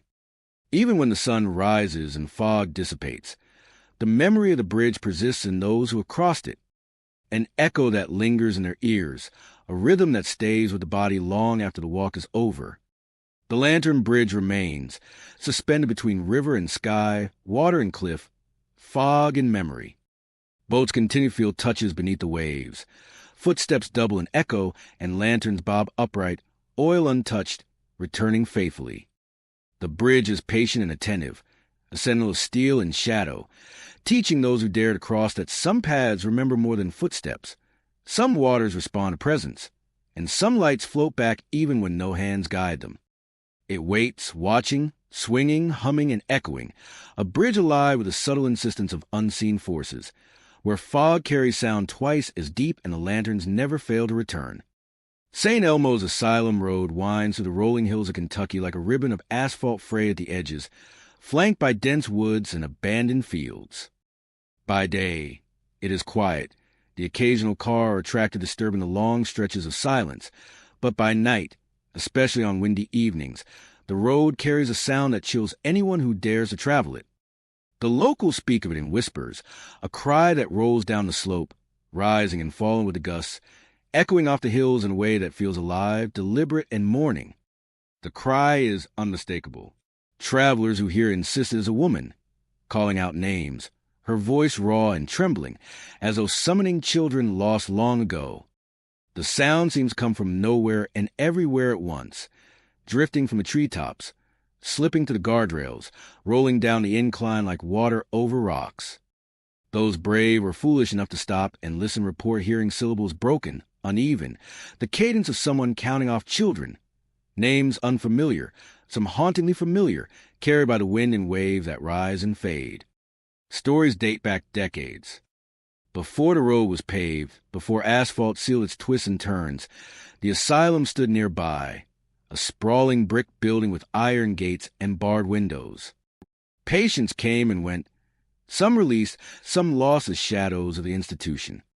Locals say that among them was a woman whose children had died in infancy, a patient left alone with her grief and memories. The wind, the road, and the slope became a medium for her sorrow, a cry that could not be confined to walls, a lament for children whose names she would never forget. Those who have attempted to locate her, or whatever remains of her, have found nothing human. Cars stop, lights sweep the ditch and tree-line, footsteps crunch over gravel, yet no figure emerges. Instead, the The road yields something smaller, something silent and inexplicable, a single shoe. Travelers tell of it lying in the ditch, dark and scuffed, as if worn down by time and wind. Inside the sole, stitched in careful letters, is a name. No one remembers it. Historians and locals alike have searched records, birth certificates, and newspapers, but the name seems unclaimed by history, unanchored by any living memory. The shoe is the same in every report. Worn, solitary, and precise in its construction, its stitched letters delicate and deliberate. The wind bends around it, carrying the cry back up the slope as if the shoe itself marks the source or the threshold. Some say the shoe is a marker, left for those who travel the road to notice, a silent memorial to lives lost, a message sewn into leather that is meant to be found but not understood. Driving the road at night is a test of nerves.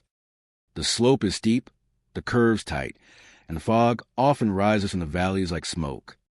When the wind is high, the cry begins, low at first, almost a whisper in the tires and gravel, then rising into a voice that shakes the bones. Travelers instinctively slow, gripping the wheel, straining to hear the names. They often report that the road seems longer than it should be, that hills flatten and steepen unnaturally, and that the cry follows them in their rear-view mirrors, echoing even after the sound should have faded. Some try to respond, calling out into the wind, hoping to hear a reply or trace a figure. But no one sees her. No figure steps in the trees. No shadow crosses a lane. Only the shoe waits, sometimes appearing in a new spot, sometimes gone entirely when they return at dawn. And always, the cry resumes, rolling down the slope, naming children who cannot answer, syllables stretched over asphalt and wind, mournful and persistent. Those who have lingered on the road speak of compulsion, a pull to the ditch, to kneel by the solitary shoe, and to read the stitched letters over and over. The name inside is never familiar, never recognized, yet it resonates, an echo in a mind that persists long after leaving the road. Some travelers drive home without speaking, haunted by the sound, by the wind, and by the small, solitary shoe that holds a memory no one else possesses. Local legend warns against walking the road at night, particularly when the wind blows from the hills. The cry is said to intensify, swelling into multiple voices, a chorus of the lost and the grieving, carrying syllables of names that have passed into silence. Even when the road is empty, the sound persists, rolling down slopes as if it has been waiting for decades, for travelers who are willing or compelled to listen. St. Elmo's Asylum Road endures, steep and winding, a path where memory clings to asphalt, where grief is woven into the wind, and where the cry of a woman naming children for the dead persists across generations. The shoe remains a small, stubborn artifact, stitched with a name no one can claim, a token of loss, and a silent witness to a voice that refuses to leave. Travelers hear the cry. Some flee, some pause, but all remember the wind, the slope, and the echo of names carried down the road long after they have left, a haunting they cannot unhear. The Widow's Lane in New Jersey twists quietly through a small suburb, a narrow stretch of asphalt flanked by worn fences and overgrown hedgerows. By day, it is unremarkable. Birds perch on the wires, mailboxes lean slightly from years of storms, an occasional neighbor walks a dog or wheels out trash. But at night, or even on still afternoons when the wind inexplicably dies, the lane transforms into something otherworldly, a place where ordinary rules of movement, air, and gravity seem to falter. Families warn their children to keep away. Don't go down Widow's Lane, they say, with an edge of unease in their voices. The story is simple yet chilling. Long ago, a widow lived in a small house along the lane. She had lost her husband early, raising her children alone, and she would hang her laundry every morning on a line that stretched across her yard. Neighbors recalled the line, heavy with sheets, shirts, and dresses, fluttering even when there was no wind to move them. People spoke of it in whispers, a gentle dread accompanying the sight of cloth rising and falling with no visible cause. Over the decades, the widow passed, her house eventually boarded and abandoned, yet the laundry line remained. Passers-by, those who dared peer over the hedges or sneak down the lane, report the sheets still move. Even on windless days, the fabric lifts, flutters, and sways as if alive. Some say it is the ghost of the widow, tending to her laundry beyond the reach of death. Others claim the line itself has absorbed her presence, a memory woven into every thread, making the cloth rise and fall on its own. Teenagers are particularly drawn to the lane, testing courage and curiosity. They climb over the low fence, sneaking onto the narrow strip of grass beside the abandoned house. One summer night, a group dared each other to cut down a sheet. They chose the largest one, a faded white, thick with age and sun-bleached spots. With scissors and trembling hands, they severed the line. The sheet fell, flapping weakly on the ground, and for a moment, the friends laughed nervously, proud of their audacity. By morning, the sheet had returned to the line. Its edges were neat, folded over the rope as if the hand that hung it had done so carefully. But there was something stranger still. Sewn into the fabric, where the cut had once torn, were initials, each teenager's initials, stitched in fine, almost imperceptible thread. No one had marked them. The stitches were precise, delicate, yet unmistakably personal, as if the lane or the widow herself had taken note of their trespass. The friends never dared return, their laughter replaced by unease and a lasting memory of names sewn into fabric that refused to be stolen. Even those who do not touch the laundry feel its presence. The sheets and dresses flutter without air, moving as if in conversation with each other. Shadows form between folds, elongated with the sun or the glow of streetlights. On quiet nights, the soft swish of fabric is audible from the street, a rhythm that carries the hint of a sigh or whispered warning. Animals, too, react. Cats hiss at empty air, dogs growl toward a line, and birds circle high above, never perching too close. Locals have tried to remove the line entirely, taking it down and burning it, but it always returns. The rope reappears overnight, stretched taut between posts, and the laundry, clean or ragged, rises to the air, swaying in defiance. Some claim this is the widow's way of maintaining her domain, a quiet insistence that her routine cannot be disturbed even decades after her death. Others suggest the lane itself has claimed the laundry, a space where threads, memory, and presence coexist in a loop that no human can break. Children dare each other less often now, and families continue to tell stories at the dinner table. Stay away from Widow's Lane, they say, and even when curiosity lingers in the back of a child's mind, the sight of white sheets flapping in still air is enough to deter them. The lane is a boundary, not just a stretch of asphalt, but a place where the living are reminded that the dead can linger, that a simple routine, washing and hanging clothes, can become a ritual that defies time and decay. Those brave enough to stand on the sidewalk and watch report a strange calmness alongside the unease.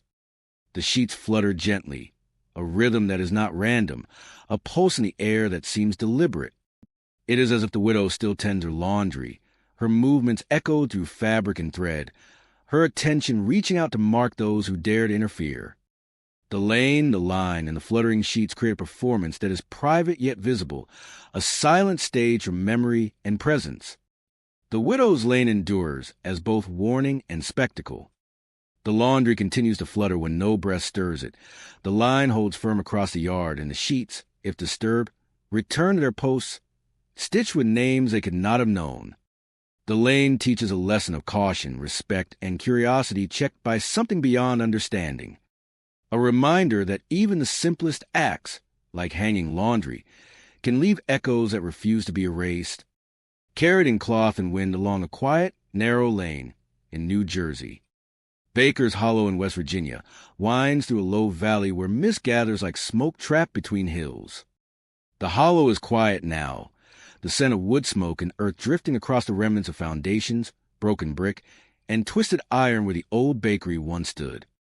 For decades, the town has told stories about the bakery, which burned to the ground after a night of celebration, a fire that consumed dough, ovens, and laughter in equal measure.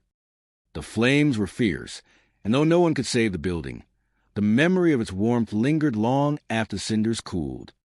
The fire happened late in summer, on the night of the town's harvest festival. Music, dancing, and laughter carried across the hollow, and the bakery had stayed open late, serving bread, pies, and sweet rolls to families celebrating the season. When the sun rose, smoke still rose from the charred timbers, and neighbors looked on the ruins with awe and sorrow.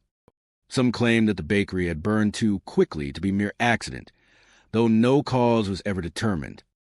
People left offerings of flour and sugar at the edge of the lot in memory, small tributes to a place that had fed the community for generations. Over the years, the story grew stranger. On the anniversary of the fire, the ovens that had once been packed with loaves and pastries seemed to warm again. Those who peered through the remaining windows report seeing hands kneading dough that isn't there, shaping invisible loaves, pressing air into shapes that only the mind can perceive. The motion is slow, deliberate, rhythmic, like the careful work of a baker preparing bread for morning delivery. Some visitors swear they can feel the faint warmth of the ovens on their skin, a comforting heat in contrast to the chill of the hollow at dawn. The effect is subtle and persistent. No one sees a full figure, no face clearly defined, yet the hands move as though guided by memory, performing tasks that no longer exist. Flour drifts in small clouds when the wind is right, settling in corners and on broken beams, giving a trace of reality to the invisible work. Some claim the bakery itself remembers, holding the memory of those who baked and served within its walls, replaying the last motions of hands and fingers with patient insistence. One of the more vivid tales comes from the baker's own son. Long after the fire, he returned to the hollow carrying a loaf of bread, placing it carefully on the doorstep of the ruins. When he returned the next morning, he found a slice missing, as though someone or something had tasted it overnight. The window, cracked and darkened by soot, was steamed from within, and a faint impression of a face pressed against the glass, mouth open in a silent exhale, eyes wide in longing or surprise. No one else had been there. No tracks marked the ground. Only the loaf in the steamed window confirmed that the bakery's presence had not vanished with the flames. Visitors who linger in Baker's Hollow describe the air as thick with memory. The faint scent of yeast, sugar, and charwood drifts across the hollow, blending with the morning mist. It is a smell of bread baking, yet impossible, since the ovens are empty and the bakery burned decades ago. Those who pause in the hollow at dawn feel watched, not by a figure, but by the invisible presence of a place that refuses to let go. A rhythm of work and care that continues despite the absence of living hands. Some skeptics dismiss it as imagination, the human mind filling in gaps left by memory and shadow. But those who have witnessed the moving hands, the kneading of nothing, and the steam-pressed face know otherwise. Even objects left in the ruins are treated with care. Loaves, flour sacks, and other offerings occasionally shift, disappear, or reappear, placed with meticulous attention, as if the bakery itself performs its rituals on a schedule preserved across decades. The hollow seems to acknowledge time differently. On ordinary days, it is silent and somber, trees whispering in the wind, birds circling overhead, and the remains of brick and iron quiet under the sun. On the anniversary, however, it awakens. The ovens warm, the hands knead, and small offerings left at the ruins are moved, consumed, or rearranged. It is a rhythm that defies reason, a cycle of work and care frozen in fire, yet alive in memory, replaying itself with careful insistence each year. Even generations later, Baker's Hollow continues to draw attention. Children dare each other to peer through the windows. Teenagers leave small pieces of dough or sweet rolls in tribute. And adults who grew up hearing the tales return to see whether the bakery remembers them as well. Everyone who witnesses phenomena senses the same mixture of awe and unease, that the bakery is gone, yet its presence remains, hands kneading air, ovens warming, and faces pressing faintly against glass, a memory made tangible. Baker's Hollow endures as both ruin and stage. The fire consumed the building, but it could not consume the ritual of labor, care, and attention embedded in the space. The ovens heat at dawn, invisible hands knead, loaves are touched and tasted, and impressions of faces appear on soot-darkened glass. Time passes, people age, and the town moves on, yet the hollow keeps its vigil, a bakery preserved in memory and motion, feeding the imagination and the inexplicable hunger of all who enter. Hanging Tree Road in Oregon winds through dense forest, a narrow ribbon of gravel and fallen leaves that climbs and dips along the ridges of a forgotten valley. The road earned its name from a massive oak that once stood at its center, branches gnarled and heavy, bark scarred by time and weather. Locals say the oak held ropes long ago, remnants of something that is no longer clearly remembered, but the name endured, a quiet warning for those who travel after dark. The ropes, now weathered and frayed, twist and tangle with every gust of wind, and some swear they move with intention, as though alive. Hunters and hikers who pass along the road at midnight often report an uneasy stillness first.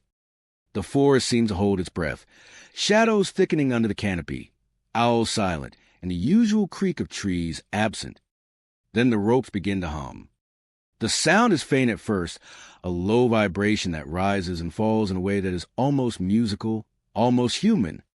Those who hear it stop, listening, and report that the ropes themselves seem to unwind in response, stretching and twisting as though unraveling invisible threads.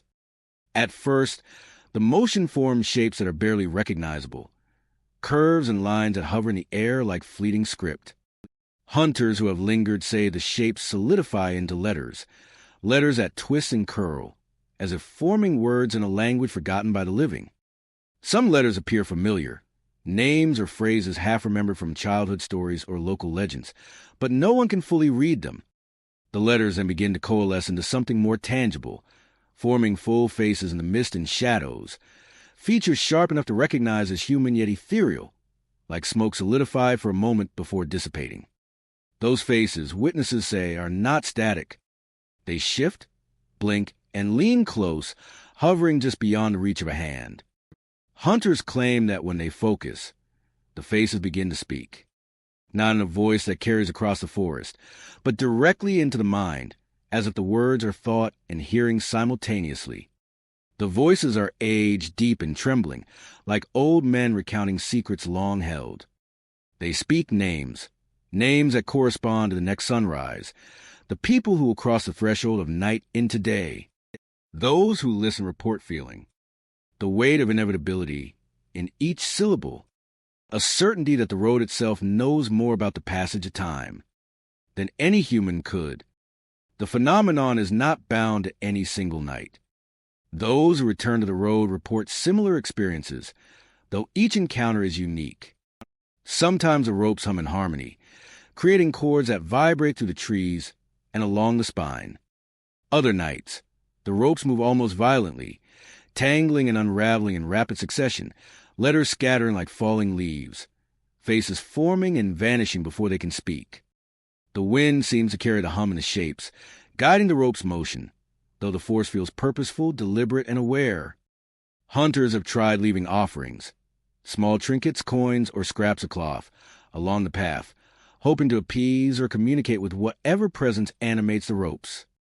In some cases, the ropes twist around the items, lifting them into the air or arranging them along the trunk of the old oak in intricate patterns.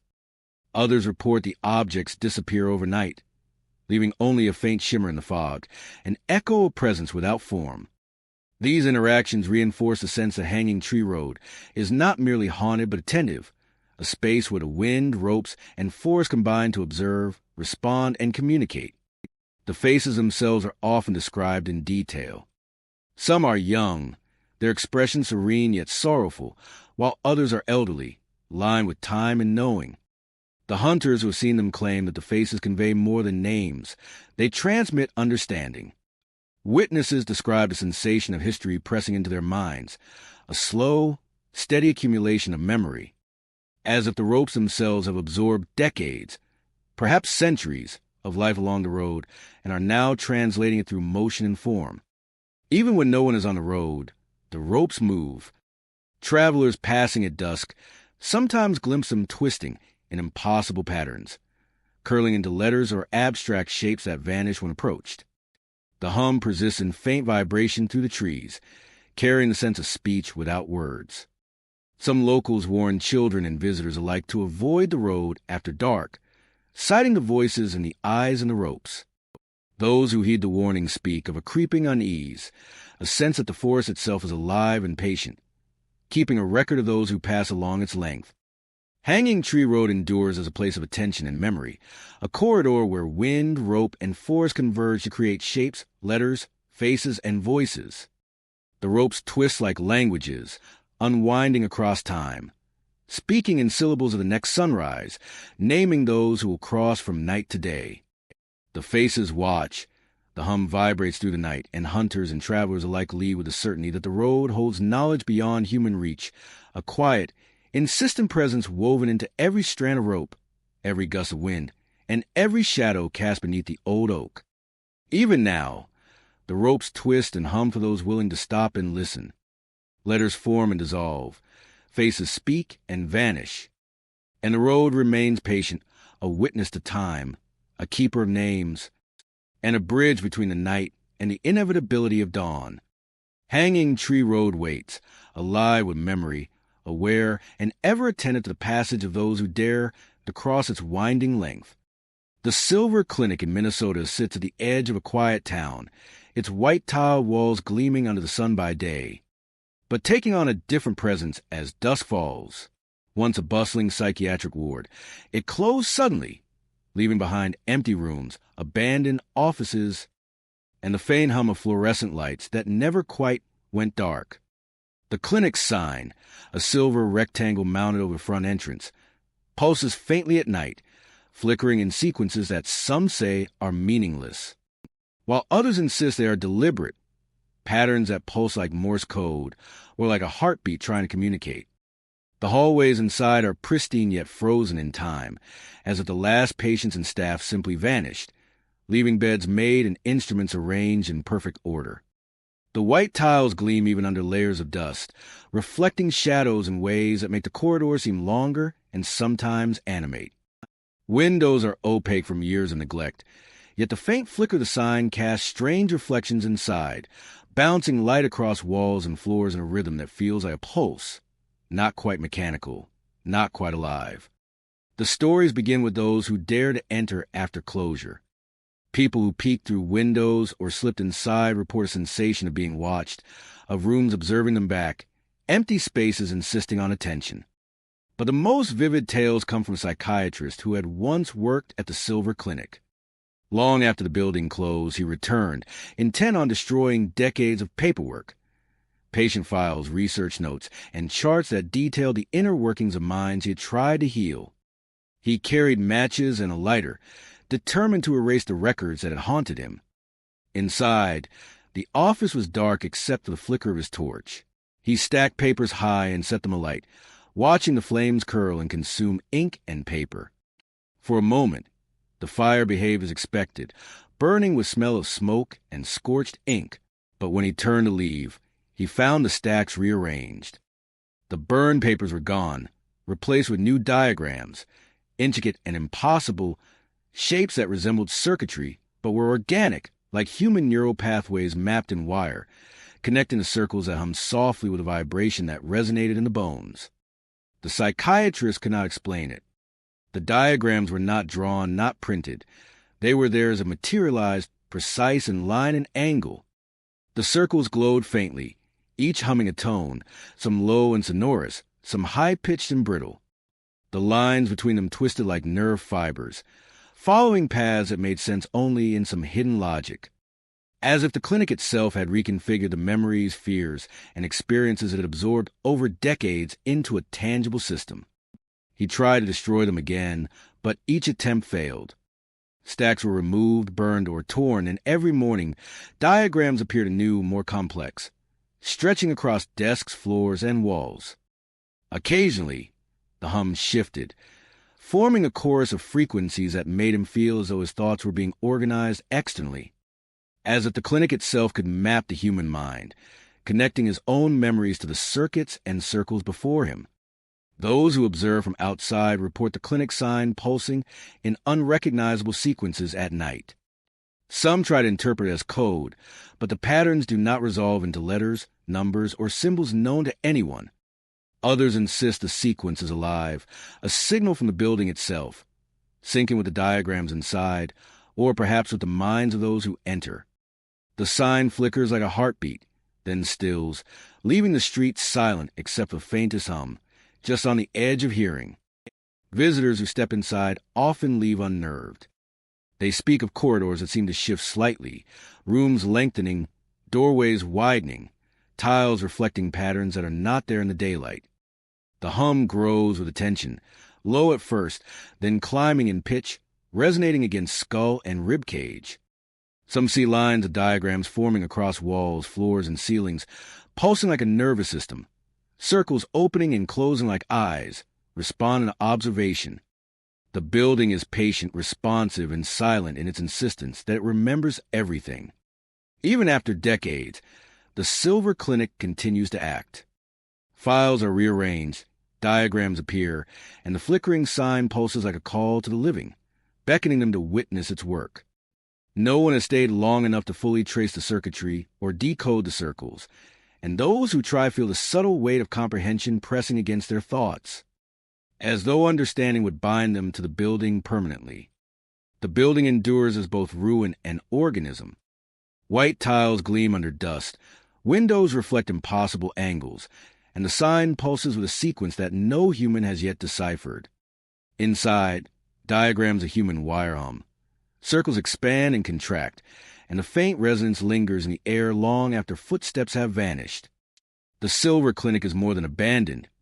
It is alive with memory, computation, and awareness, quietly insisting that it knows, observes, and maps the living and the past, patient in its patient persistence, waiting for the next mind daring enough to enter.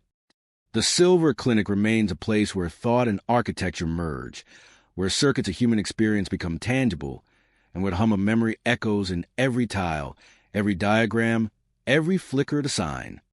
Those who pass by feel it, whether they see the light or hear the whispering hum of connections, a presence that waits quietly, attentive and unyielding, mapping minds that come too close. The old quarry turnpike in Virginia winds through forested hills, a stretch of road where the trees thin and jagged rock faces emerge, sheer and gray, echoing sunlight and shadow alike. By day, it appears ordinary, gravel crunching under tires, birds call between pines. But by late afternoon, when the sun drops behind the ridges, the rock walls cast deep shadows, and the echoes begin to behave strangely. Locals warn travelers that the quarry below is not merely stone and earth, but a place where voices linger and repeat in ways that bend reality. At the bottom of the abandoned quarry, the legend begins with a boy. No one knows his name, and some insist he never existed in life, only in memory and fear. His voice is said to rise from the pit, faint at first, calling for help or whispering pleas that echo against the rock faces. Those who hear it describe a sound that unnerves even the most hardened hikers, a timbre that is human yet warped, stretching and doubling in ways that twist perception. The boy's voice does not merely call, it listens. Every syllable uttered near the pit, every laugh, murmur, or whisper is caught and returned in kind. Sometimes delayed, sometimes immediate, always accurate in a way that feels invasive, intimate, and impossible. Visitors have reported leaning over the edge and shouting into the quarry, thinking themselves safe behind the lip of gravel and stone. A question, a secret, a passing thought. All are carried into the abyss, only to return. But the boy does not simply echo sound. He reflects meaning. Travelers who admit their fears or confess their small truths hear them repeated, and the voice sometimes adds details they had not spoken aloud, facts that unsettle and surprise. The quarry listens, and the boy, whoever or whatever he is, speaks back with uncanny knowledge. The most unnerving stories involve lies. Locals say that if you shout a falsehood into the pit, the boy will respond with the truth. A boast, a fabricated story, a lie whispered to impress friends. Every deception is correct in his voice, laid bare in the chill air of the quarry. Some who have tested the legend report being unable to distinguish between what is real and what the boy has returned. He knows, people say, he knows what is true, and he will not let you hide from it. Travelers leave the quarry shaken, their own words turning against them, replayed in a tone both gentle and accusing. Even those who approach the site cautiously feel its weight. The rock faces do not merely reflect sound. They amplify it, throwing echoes that bend time and perception. A shout might return instantly, doubled or threefold, layered in strange harmonics that suggest multiple voices speaking in unison. The boy's voice, rising from the pit, blends with the rock's resonance, becoming both apart from the quarry and inseparable from it.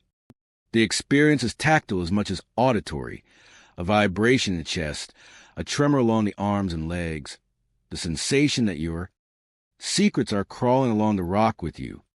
People who grew up near the old quarry turnpike tell their own encounters. Children dare each other to approach the edge at dusk, whispering minor confessions, watching in terror as the voice returns truths they did not know they had revealed.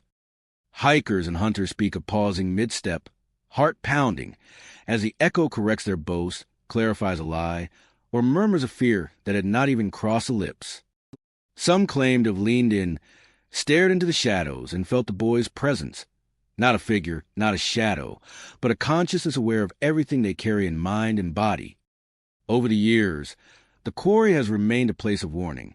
The gravel is worn smooth at the edges of the pit, as though countless feet have hesitated there, testing courage against knowledge.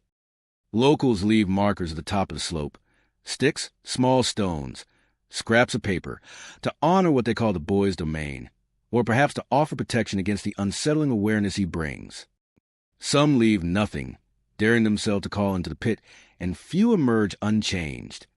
The boy's voice is persistent. Travelers who pass by in the quiet morning sometimes swear they hear it calling faintly from below, a reminder of the unseen audience the quarry maintains. The echoes twist around the turnpike, blending with the wind through the trees. And the rocks seem to watch, waiting for the next lie, the next confession, the next secret whispered into shadow. Even the simplest statements, your name, your intention, your doubt, become part of the dialogue. The old quarry turnpike endures as a place where sound and meaning intertwine. A corridor where words are not merely spoken but processed, reflected, and returned with precise attention. The boy at the bottom waits, a presence in the pit, a voice that repeats what is hidden, corrects what is false, and forces travelers to reckon with the truth. Rocks throw echoes like bones. The wind carries secrets, and the voice rises again soft, insistent, inevitable, calling names, recounting lies, and leaving no one untouched by the knowledge that what they say is never lost and never unobserved. Even now, at dusk or midnight, the quarry listens. The echoes thicken in the folds of rock, carrying the weight of every confession, every deception, every heart beating above the pit. And for anyone who leans close enough to hear, the boy speaks, naming truths, unraveling lies, and leaving a certainty that what is called into the hollow cannot remain unknown. The old quarry turnpike stands, silent and winding, a road bordered by rock, shadow, and memory, where echoes become revelations and the boy waits. The parish road in Alabama winds through rolling fields and old oak trees, narrow and flanked by weathered fences that lean toward the earth as if listening. By day, it is quiet and unremarkable, a ribbon of asphalt that carries parishioners to the small chapel at the end of the lane. But as dusk falls, the road seems to bend differently, shadows stretching long and still, carrying a chill that has no source. The chapel itself is modest, white clapboard walls, a steeple topped with peeling paint, and heavy wooden doors. But once the sun sets, it becomes a different place entirely. Choir members who have lingered after evening service speak of hymnals that behave strangely. Open books lift of their own accord, pages flipping to the same hymn, as though unseen fingers insist upon particular song. The effect is subtle at first, a rustle, a shifting of paper, but once the choir realizes what is happening, the room fills with a presence that is impossible to ignore. The hymn remains open, perfectly still on its assigned page, while a low hum rises from the walls, filling the chapel with sound that seems to emanate from every surface. Those who remain after dusk describe the voice that sings the hymn as unsettlingly beautiful. It is smooth, velvety, and continuous, yet there is an edge that scrapes, like glass dragged across metal. The notes carry a weight beyond the physical. They resonate in the chest, vibrating against ribs, throat, and ears. The choir members report that they hear each syllable with precision, yet the sound feels as if it comes from inside and outside at once, merging the walls, the ceiling, and the air into a single living instrument. Attempt to stop it, closing hymnals, silencing voices, or even leaving the chapel, prove futile. The hymn continues, unwavering, repeating itself with patience and insistence. Some members have tried to follow the source, moving along the pews, pressing hands to the walls, listening near the altar, but the sound moves away, reassembling itself in a different part of the room. The page in the hymnal remains open, almost as if it is the anchor for the voice, a conduit to which the song travels from a place unseen. The phenomenon is not limited to choir members. Those who have attended evening services report noticing that hymnals return to the same page by morning, regardless of whether they were left closed or open elsewhere. Visitors often describe a lingering sensation, a vibration in the floor or pews, a soft echo in the throat long after leaving the chapel. The experience is subtle enough to seem imagined, yet the consistency of the reports over decades has made the story of the Parish Road Chapel a quiet legend in the community. Locals offer explanations in hushed tones. Some claim that the hymnals are responding to the presence of something devoted, a memory embedded in the walls of the chapel from generations of worshippers. Others speak of the voice as a spirit or entity bound to the building, drawn to music and prayer, repeating a song that must be heard. Choir members who have stayed longer speak of compulsion to return each evening, as if the hymn itself calls them back, promising understanding, attention, or something else just out of reach. The page itself holds a particular hymn, one that speaks of devotion, loss, and redemption. Its words are simple, the melody traditional, yet under the influence of the unseen singer, it becomes something extraordinary, strange, and unnerving. Choir members report seeing the page lift slightly, as if inhaling and exhaling, the letters shimmering in dim light. Some claim that if a different hymn is attempted, the book returns immediately to the original page, gently but insistently, the song recommencing from the walls, filling the room once again. Even those who have never attended service there can feel its effect. Passers-by along Parish Road sometimes report hearing a faint singing carried by the wind, a voice that is both inviting and disquieting, warm yet abrasive, pressing against the edges of perception. The road itself seems to guide travelers closer to the chapel, shadows curling along the asphalt as if drawing them in. And once near, the presence of the hymn, the vibrating walls, and the lifted page becomes undeniable. The chapel endures as a space where the ordinary and the extraordinary coexist. Hymnals lift themselves to the same page each night. The hymn is sung by a voice like velvet scraping glass, and the walls carry sound in ways that defy expectation. Choir members return evening after evening, drawn by the compulsion to witness, to hear, and perhaps to understand. The parish road itself seems patient, bending time and sound, leading those who are willing to the chapel, where music becomes presence, paper becomes portal, and the song continues without end. Even today at dusk, the hymnals lift, the page remains open, and the voice begins to sing. It is at once beautiful, unsettling, and eternal, a testament of devotion that surpasses the living, where Parish Road leads travelers to a chapel that listens, performs, and insists that its hymn be heard again and again, night after night, until someone notices the subtle echo of the unseen choir that sings behind walls, through air and across generations. Icehouse Lane in Illinois winds like a frozen ribbon through low fields, lined on both sides by abandoned ice houses whose timbers creak under the weight of years and frost. In winter, the lane is transformed. Snow drifts curl around the foundations, and the air itself seems to crystallize, condensing every exhale breath into small, delicate shapes that hang for a moment before dropping silently to the frozen ground. Travelers notice them first as tiny clouds in the dim light, drifting and shifting like frozen whispers, then realize the shapes sometimes move on their own, stepping aside as if clearing a path toward the icehouse doors. Locals tell stories of people who followed these prints, drawn by curiosity or compulsion, and found the doors, weathered, frost-coated, and stubbornly closed, opening as if by invitation.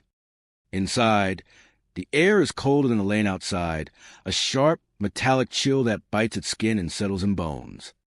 The ice houses themselves are small and simple, with timber walls darkened by age and long use, yet inside the chill carries an almost alive quality, as though the cold itself remembers the hands that built the structures.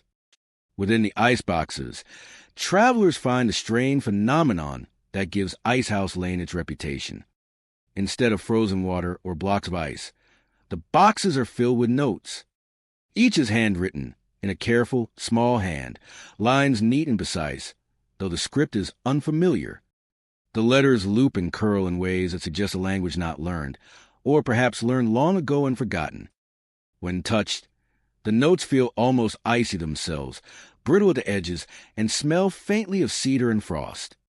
The content of the notes is equally peculiar. Each page carries a small apology, sometimes vague, sometimes specific, always personal in tone. "I am sorry for the words I did not say," one reads. Another says, "Forgive the distance I cannot bridge." Some apologies seem directed toward people unknown, others toward the reader, as if the note knows the person who discovers it and speaks to something buried deep in memory. Those who handle them report a subtle compulsion to read more, to open every box, even though the script is not fully understood. The prints outside the ice houses add to the unease. Observers describe small, delicate footprints leading toward the doors, each step precise, unbroken in the snow. The footprints appear human-sized but slightly too narrow, the toes elongated, as if they belong to a creature not entirely of this world. Some travelers who have followed them inside swear the prints continue on the floorboards, leading to the ice boxes and vanishing before they can be traced further. When stepping back outside, the prints in the snow remain unchanged, sometimes repeating the pattern if the traveler dares to glance again. Even those who do not enter the ice houses feel the presence of the lane. Breath condenses more quickly, hanging in shapes that seem to pulse or turn when observed, a subtle rhythm that suggests intention. Birds avoid the lane during heavy frost, and animals rarely wander close, leaving the air unnervingly silent. Locals advise against venturing down the road alone at night, though curiosity is difficult to resist. Ice House Lane exerts a quiet insistence, a pull that makes passers-by linger and watch the frost shapes shift, almost as if the lane itself is breathing. People who attempt to take the notes away often fail. Some report that no matter how carefully a note is stored, it returns to its icebox by morning, curled and frosted anew. Others leave notes of their own in return, hoping to communicate. But when the boxes are reopened, the new notes are rearranged, mixed with apologies that feel somehow more personal, more knowing. The ice houses, travelers conclude, are not mere storage. They are repositories of memory and attention, aware and patient, cataloging regrets and delivering them in frost. The phenomenon continues year after year. Winter strengthens it, cold amplifying the breath shapes, the prints, and the chilling insistence of the ice houses. Travelers who experience it describe a sensation of being observed, but not judged, simply acknowledged. The notes do not scold or demand. They simply exist, small reminders of wrongs, oversights, and silences, offered in a language that is intimate yet unknowable. Each reading leaves a sense of weight lifted and burden added, a subtle understanding that the ice houses do not forget, and that every apology is preserved in perpetuity. Ice House Lane endures as a quiet corridor of frost, memory, and unfinished expression. The small ice-shaped breaths hover and step aside, guiding those who notice toward the doors. The prints in the snow lead inward, toward the ice boxes brimming with handwritten apologies in scripts no one fully understands. The cold presses against the skin and resonates in the bones, a constant reminder of the lane's watchfulness. Travelers leave with a mix of awe and unease, carrying the impression that Ice House Lane does more than preserve memory. It attends to it, shaping apologies, listening to secrets, and offering frost-formed recognition to anyone willing to follow the steps to the old doors.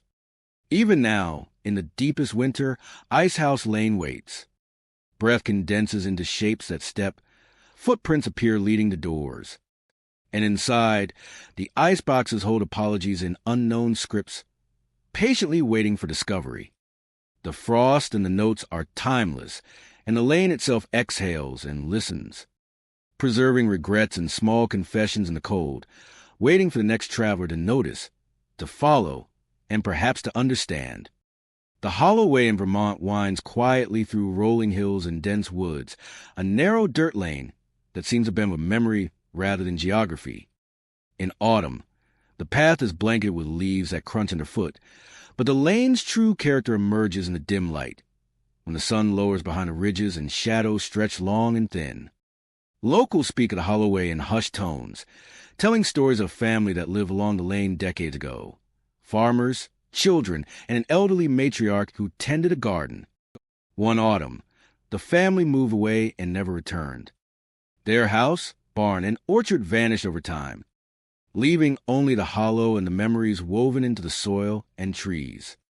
Residents who live near the hollow way keep candles along the edges of the lane, especially during the evenings of the harvest season. The flickering light is more than decoration. It is an act of remembrance, a quiet offering to the family that vanished.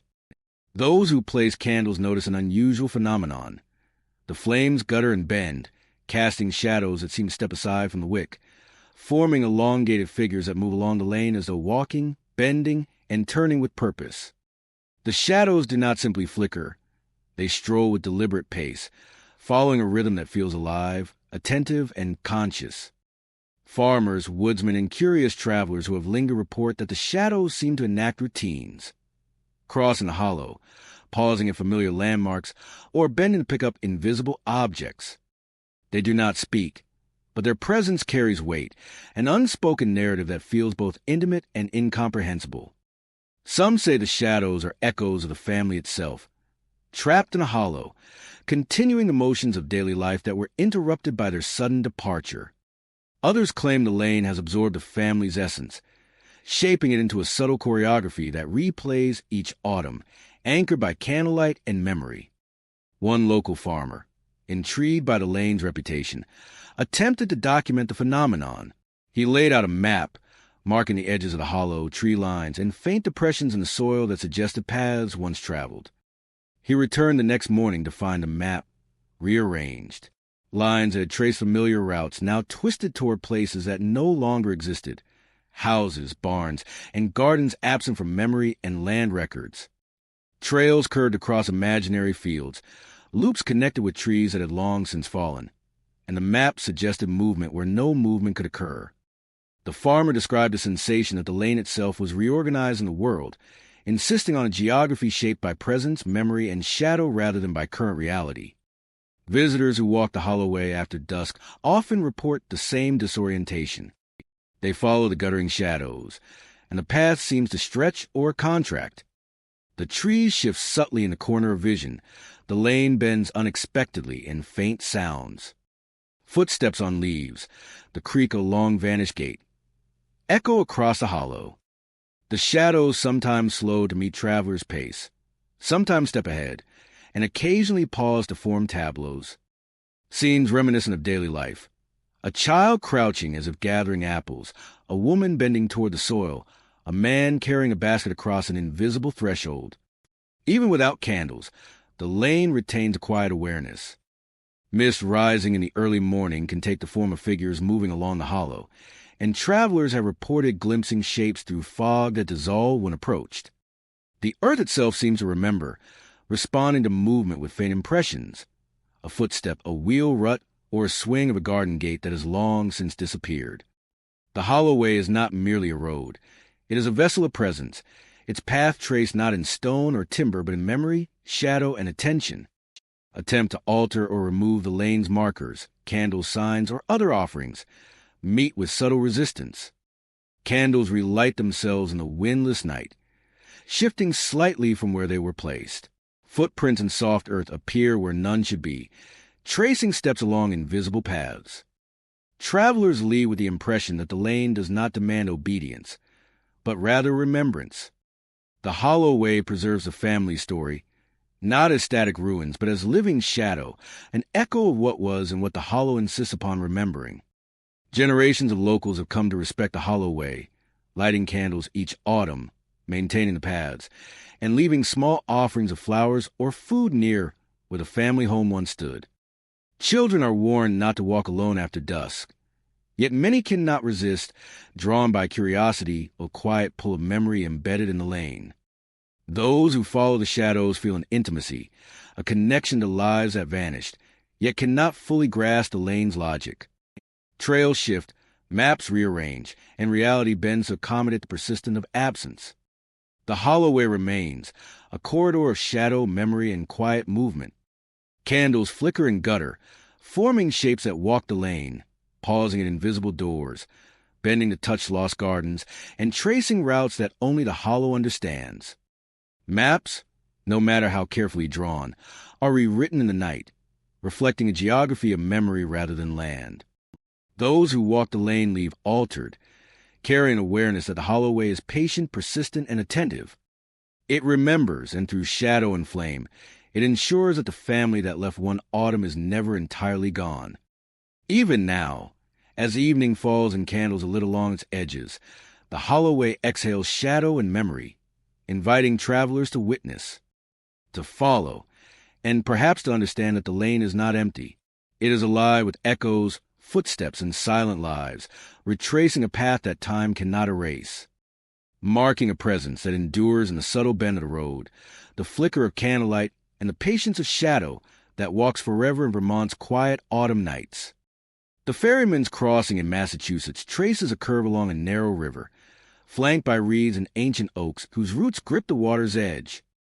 By day, the crossing is quiet, the ferry moored to its dock, bobbing gently against the current, its ropes creaking in the mild breeze. But at night, the river takes on a life of its own. The ferryman, long vanished after refusing to carry certain passengers one stormy evening, is gone, yet his presence lingers in every stroke of the oars, in the shiver of the water, and in the voice that rises over the dark current. The story begins on a night when the river swelled with rain, the wind tearing at the trees, and the ferry tossing against its moorings.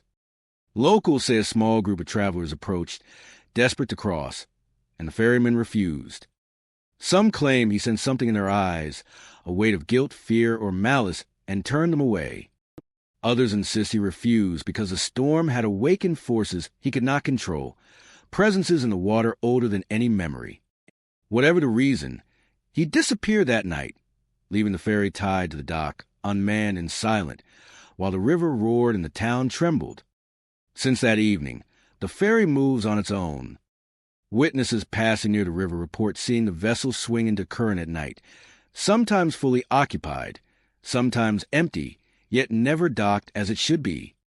The water around it shivers with motion, ripples cascading out in concentric waves that suggest a movement of oars, though no ferryman is present. A low, insistent hum rises from the deck, sometimes forming words, other times expanding into a voice that is almost song. Travelers who have dared to approach describe a haunting refrain, asking questions in the darkness, a litany of inquiry that pierces the mind. Those who hear it report that the voice asks passengers to confess their sins before it will allow passage. Not aloud, but as if reading thoughts, the singing queries acts of commission and omission, transgressions hidden and remembered. It is not judgment in the human sense, but an insistence on acknowledgement. Have you harmed others? It asks. Have you taken what was not yours? Even those who believe themselves virtuous feel an uneasy weight, a subtle tightening in the chest, a sense that secrets they had long buried are no longer theirs to guard. Once on the ferry, the experience deepens.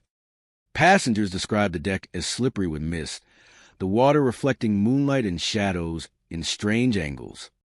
The ferry swings with unnatural precision, each stroke of invisible paddles keeping perfect rhythm with the voice. There is no ferryman, yet the boat obeys commands, responding to unspoken intentions, curving through bends of the river as though guided by a will that is aware of every movement and thought. Travelers who have ridden say the river seems endless, the banks disappearing in the fog, the current flowing both forward and backward, carrying them through space and time in ways that defy logic. Some who have crossed report feeling the presence of the ferryman himself, though he is unseen. A cold breath brushes the neck, a shadow passing over the deck, or a subtle pressure at the shoulder, as if the absent guide ensures the journey proceeds correctly. Others claim the river itself sings with him, the water vibrating in harmony with the questioning voice, amplifying the way to confession and reflection. Silence after the ferry docks is never complete. A residue of song and shadow lingers, carried by the mist and echoing in the minds of those who have crossed. Locals warn children and travelers alike to avoid the river after sunset. Those who resist the warning often report strange phenomena, waking to find footprints on the bank that were not theirs, or hearing the faint rhythm of paddles in dreams. A few have disappeared for hours, only to reappear on the opposite bank, soaked and trembling, murmuring confessions they do not fully understand. Some claim the ferry does not merely transport across water, it transports across conscience, tracing the hidden corridors of guilt, regret, and secrecy in a passenger's mind. Attempts to anchor the ferry permanently have failed. The ropes break, the vessel floats free, and the paddles move without hands. When storms arise, the river swells and the ferry swings more violently, accompanied by louder, more urgent singing. As though the river itself rehearses a judgment, it always reserved for travelers. Even when the river is calm, the ferry maintains a subtle movement, a rocking that suggests life within the timbers and water, alive with memory and insistence. The ferryman's crossing endures as both warning and ritual. Those who hear it speak of voices that listen, oars that move without touch, and a river that carries weight beyond water. The ferry swings at night, full or empty, asking for acknowledgement of sin before offering passage. It is patient, persistent, and exacting, a space where conscience, memory, and shadow intersect with the quiet insistence of water and wood. Even now, when the moon rises and the wind is still, the ferry drifts across the dark river. The voice begins to sing, asking, questioning, and waiting. Paddles move, the water ripples, and the crossing is open for those willing to confront what lies beneath the surface. The ferryman may have vanished decades ago, but his presence, or something like it, endures, a vessel of song, of confession, and of passage, carrying passengers across both water and the hidden currents of their own hearts. The last light road in California stretches through a lonely stretch of countryside, a narrow highway flanked by scrub and low hills. Its most distinctive feature is a row of lamp posts that glimmer faintly, glowing with a light that feels both deliberate and alive. By day, the posts are ordinary, metallic poles capped with yellow glass, but after dusk, they seem to move subtly, leaning forward, bowing, and nodding as if acknowledging the passage of travelers. Locals speak of the lights with reverence and unease, insisting that they watch, and perhaps judge, those who pass beneath them. Drivers who find themselves on a last light road late at night report an unusual phenomenon, a weariness that descends with a weight far heavier than fatigue. Those who pull over the glowing lamps often fall asleep without intending to, lulled by the rhythm of the faint light, the hum of electricity, and the subtle sway of the posts. It is in these moments of slumber that the road's true presence emerges. In dreams, drivers see a small, stern woman. She is dressed in austere clothing, her eyes sharp and her hands steady. She carries a ledger, thick and leather-bound, filled with names written in precise, careful handwriting. The woman's purpose in these dreams is exacting. She flips to the pages of her ledger with deliberate patience, scanning each name, each record, as if measuring the weight of a life or the consequence of a journey. When a driver's name appears, she lifts a thumbnail, pressing it against the vehicle in a manner that extinguishes headlights with a cold finality. The sensation is not violent, but absolute. The lights blink out one by one, and the driver feels a chill as though a presence has marked him in some ledger beyond comprehension. The lamp posts themselves respond to her actions. Those who have glimpsed the lights after waking describe a slow blink, a subtle dimming and brightening, as if the woman has opened her book and acknowledged the traveler. Sometimes the glow shifts, swaying in rhythm with an invisible heartbeat, the congregation of lights moving in unison, nodding solemnly along a rhythm that is both hypnotic and exacting. The effect is uncanny. Travelers feel simultaneously observed and guided, as though the road itself carries intention. Long-haul drivers are particularly susceptible to the road's influence. Those who've been behind the wheel for hours report a heavy-eyed trance, a sense of inevitability, and the appearance of the stern woman in dreams that feel more like warnings than visions. Her ledger is meticulous, and she writes without haste, each stroke of the pen deliberate. Names appear and vanish in the blink of an eye, and those who dream of her awaken with an immediate impression that their headlights or their lives are measured, noted, and weighed by an authority both indifferent and exacting. The lights themselves communicate without words. A single blink, a nod, a subtle lean toward the asphalt. Each gesture carries meaning. Drivers who watch closely report a rhythm, a pulse, a sequence that feels like communication. Some have attempted to record it, timing the blinks and nods, only to find that patterns shift if they are observed too closely. The road seems to respond to attention, to observation, and perhaps to intention. It is patient, insistent, and alive in a manner that transcends ordinary physics or understanding. Visitors who attempt to ignore the lights find them impossible to evade. They flicker in peripheral vision, bow slightly as headlights pass beneath them, and sometimes dip in brightness as though nodding approval or warning. When drivers drift asleep at these posts, even briefly, the stern woman appears in dreams, ledger in hand, checking names, stamping out headlights, and watching with a patience that is absolute. Those who awaken too quickly often report a lingering weight, a sensation that a name has been added to the book, even if they cannot remember details of the dream. Attempts to bypass the road or avoid its influence have failed. Drivers who turn off the highway, take detours, or cover the lights with shades still feel the presence, a subtle pull back toward the glowing posts. Some describe seeing the woman standing at the side of the road in the distance, ledger open, as if waiting for acknowledgement. Even when alone, travelers sense the weight of observation, a meticulous record keeping that follows them in the mind long after they leave the last light road. The road endures, a corridor of quiet authority, where lampposts bow like a congregation and a small, stern woman records the passage of travelers in her ledger. Long, weary drivers fall into dreams that measure names, stamp out lights, and weigh the intentions of those who pass beneath the glow. The lamps blink slowly now and then, a subtle acknowledgement that the book has been opened, a silent signal that the road remains attentive, patient, and exacting. Even now, as night falls and the countryside darkens, the last light road glows faintly along its lonely stretch. Headlights approach, some weary, some cautious, and the lampposts bow and nod. Somewhere in the dreams of travelers, the stern woman lifts her ledger, flips a page, and stamps out a light, reminding all who pass that this road is alive with observation, memory, and quiet, unyielding judgment. We have driven, trembled, and listened to these 25 invented tales of rituals, small altars, and restless corners, where the living once tried to name what they feared. These stories are fiction, a handcrafted lamp made from folklore's flame. If the air feels colder when you walk away, that's the effect good storytelling should have. A polite nudge to remember how fragile the night is, and how stories can keep us company when the dark grows too heavy. If you like tonight's ride, be sure to like, subscribe,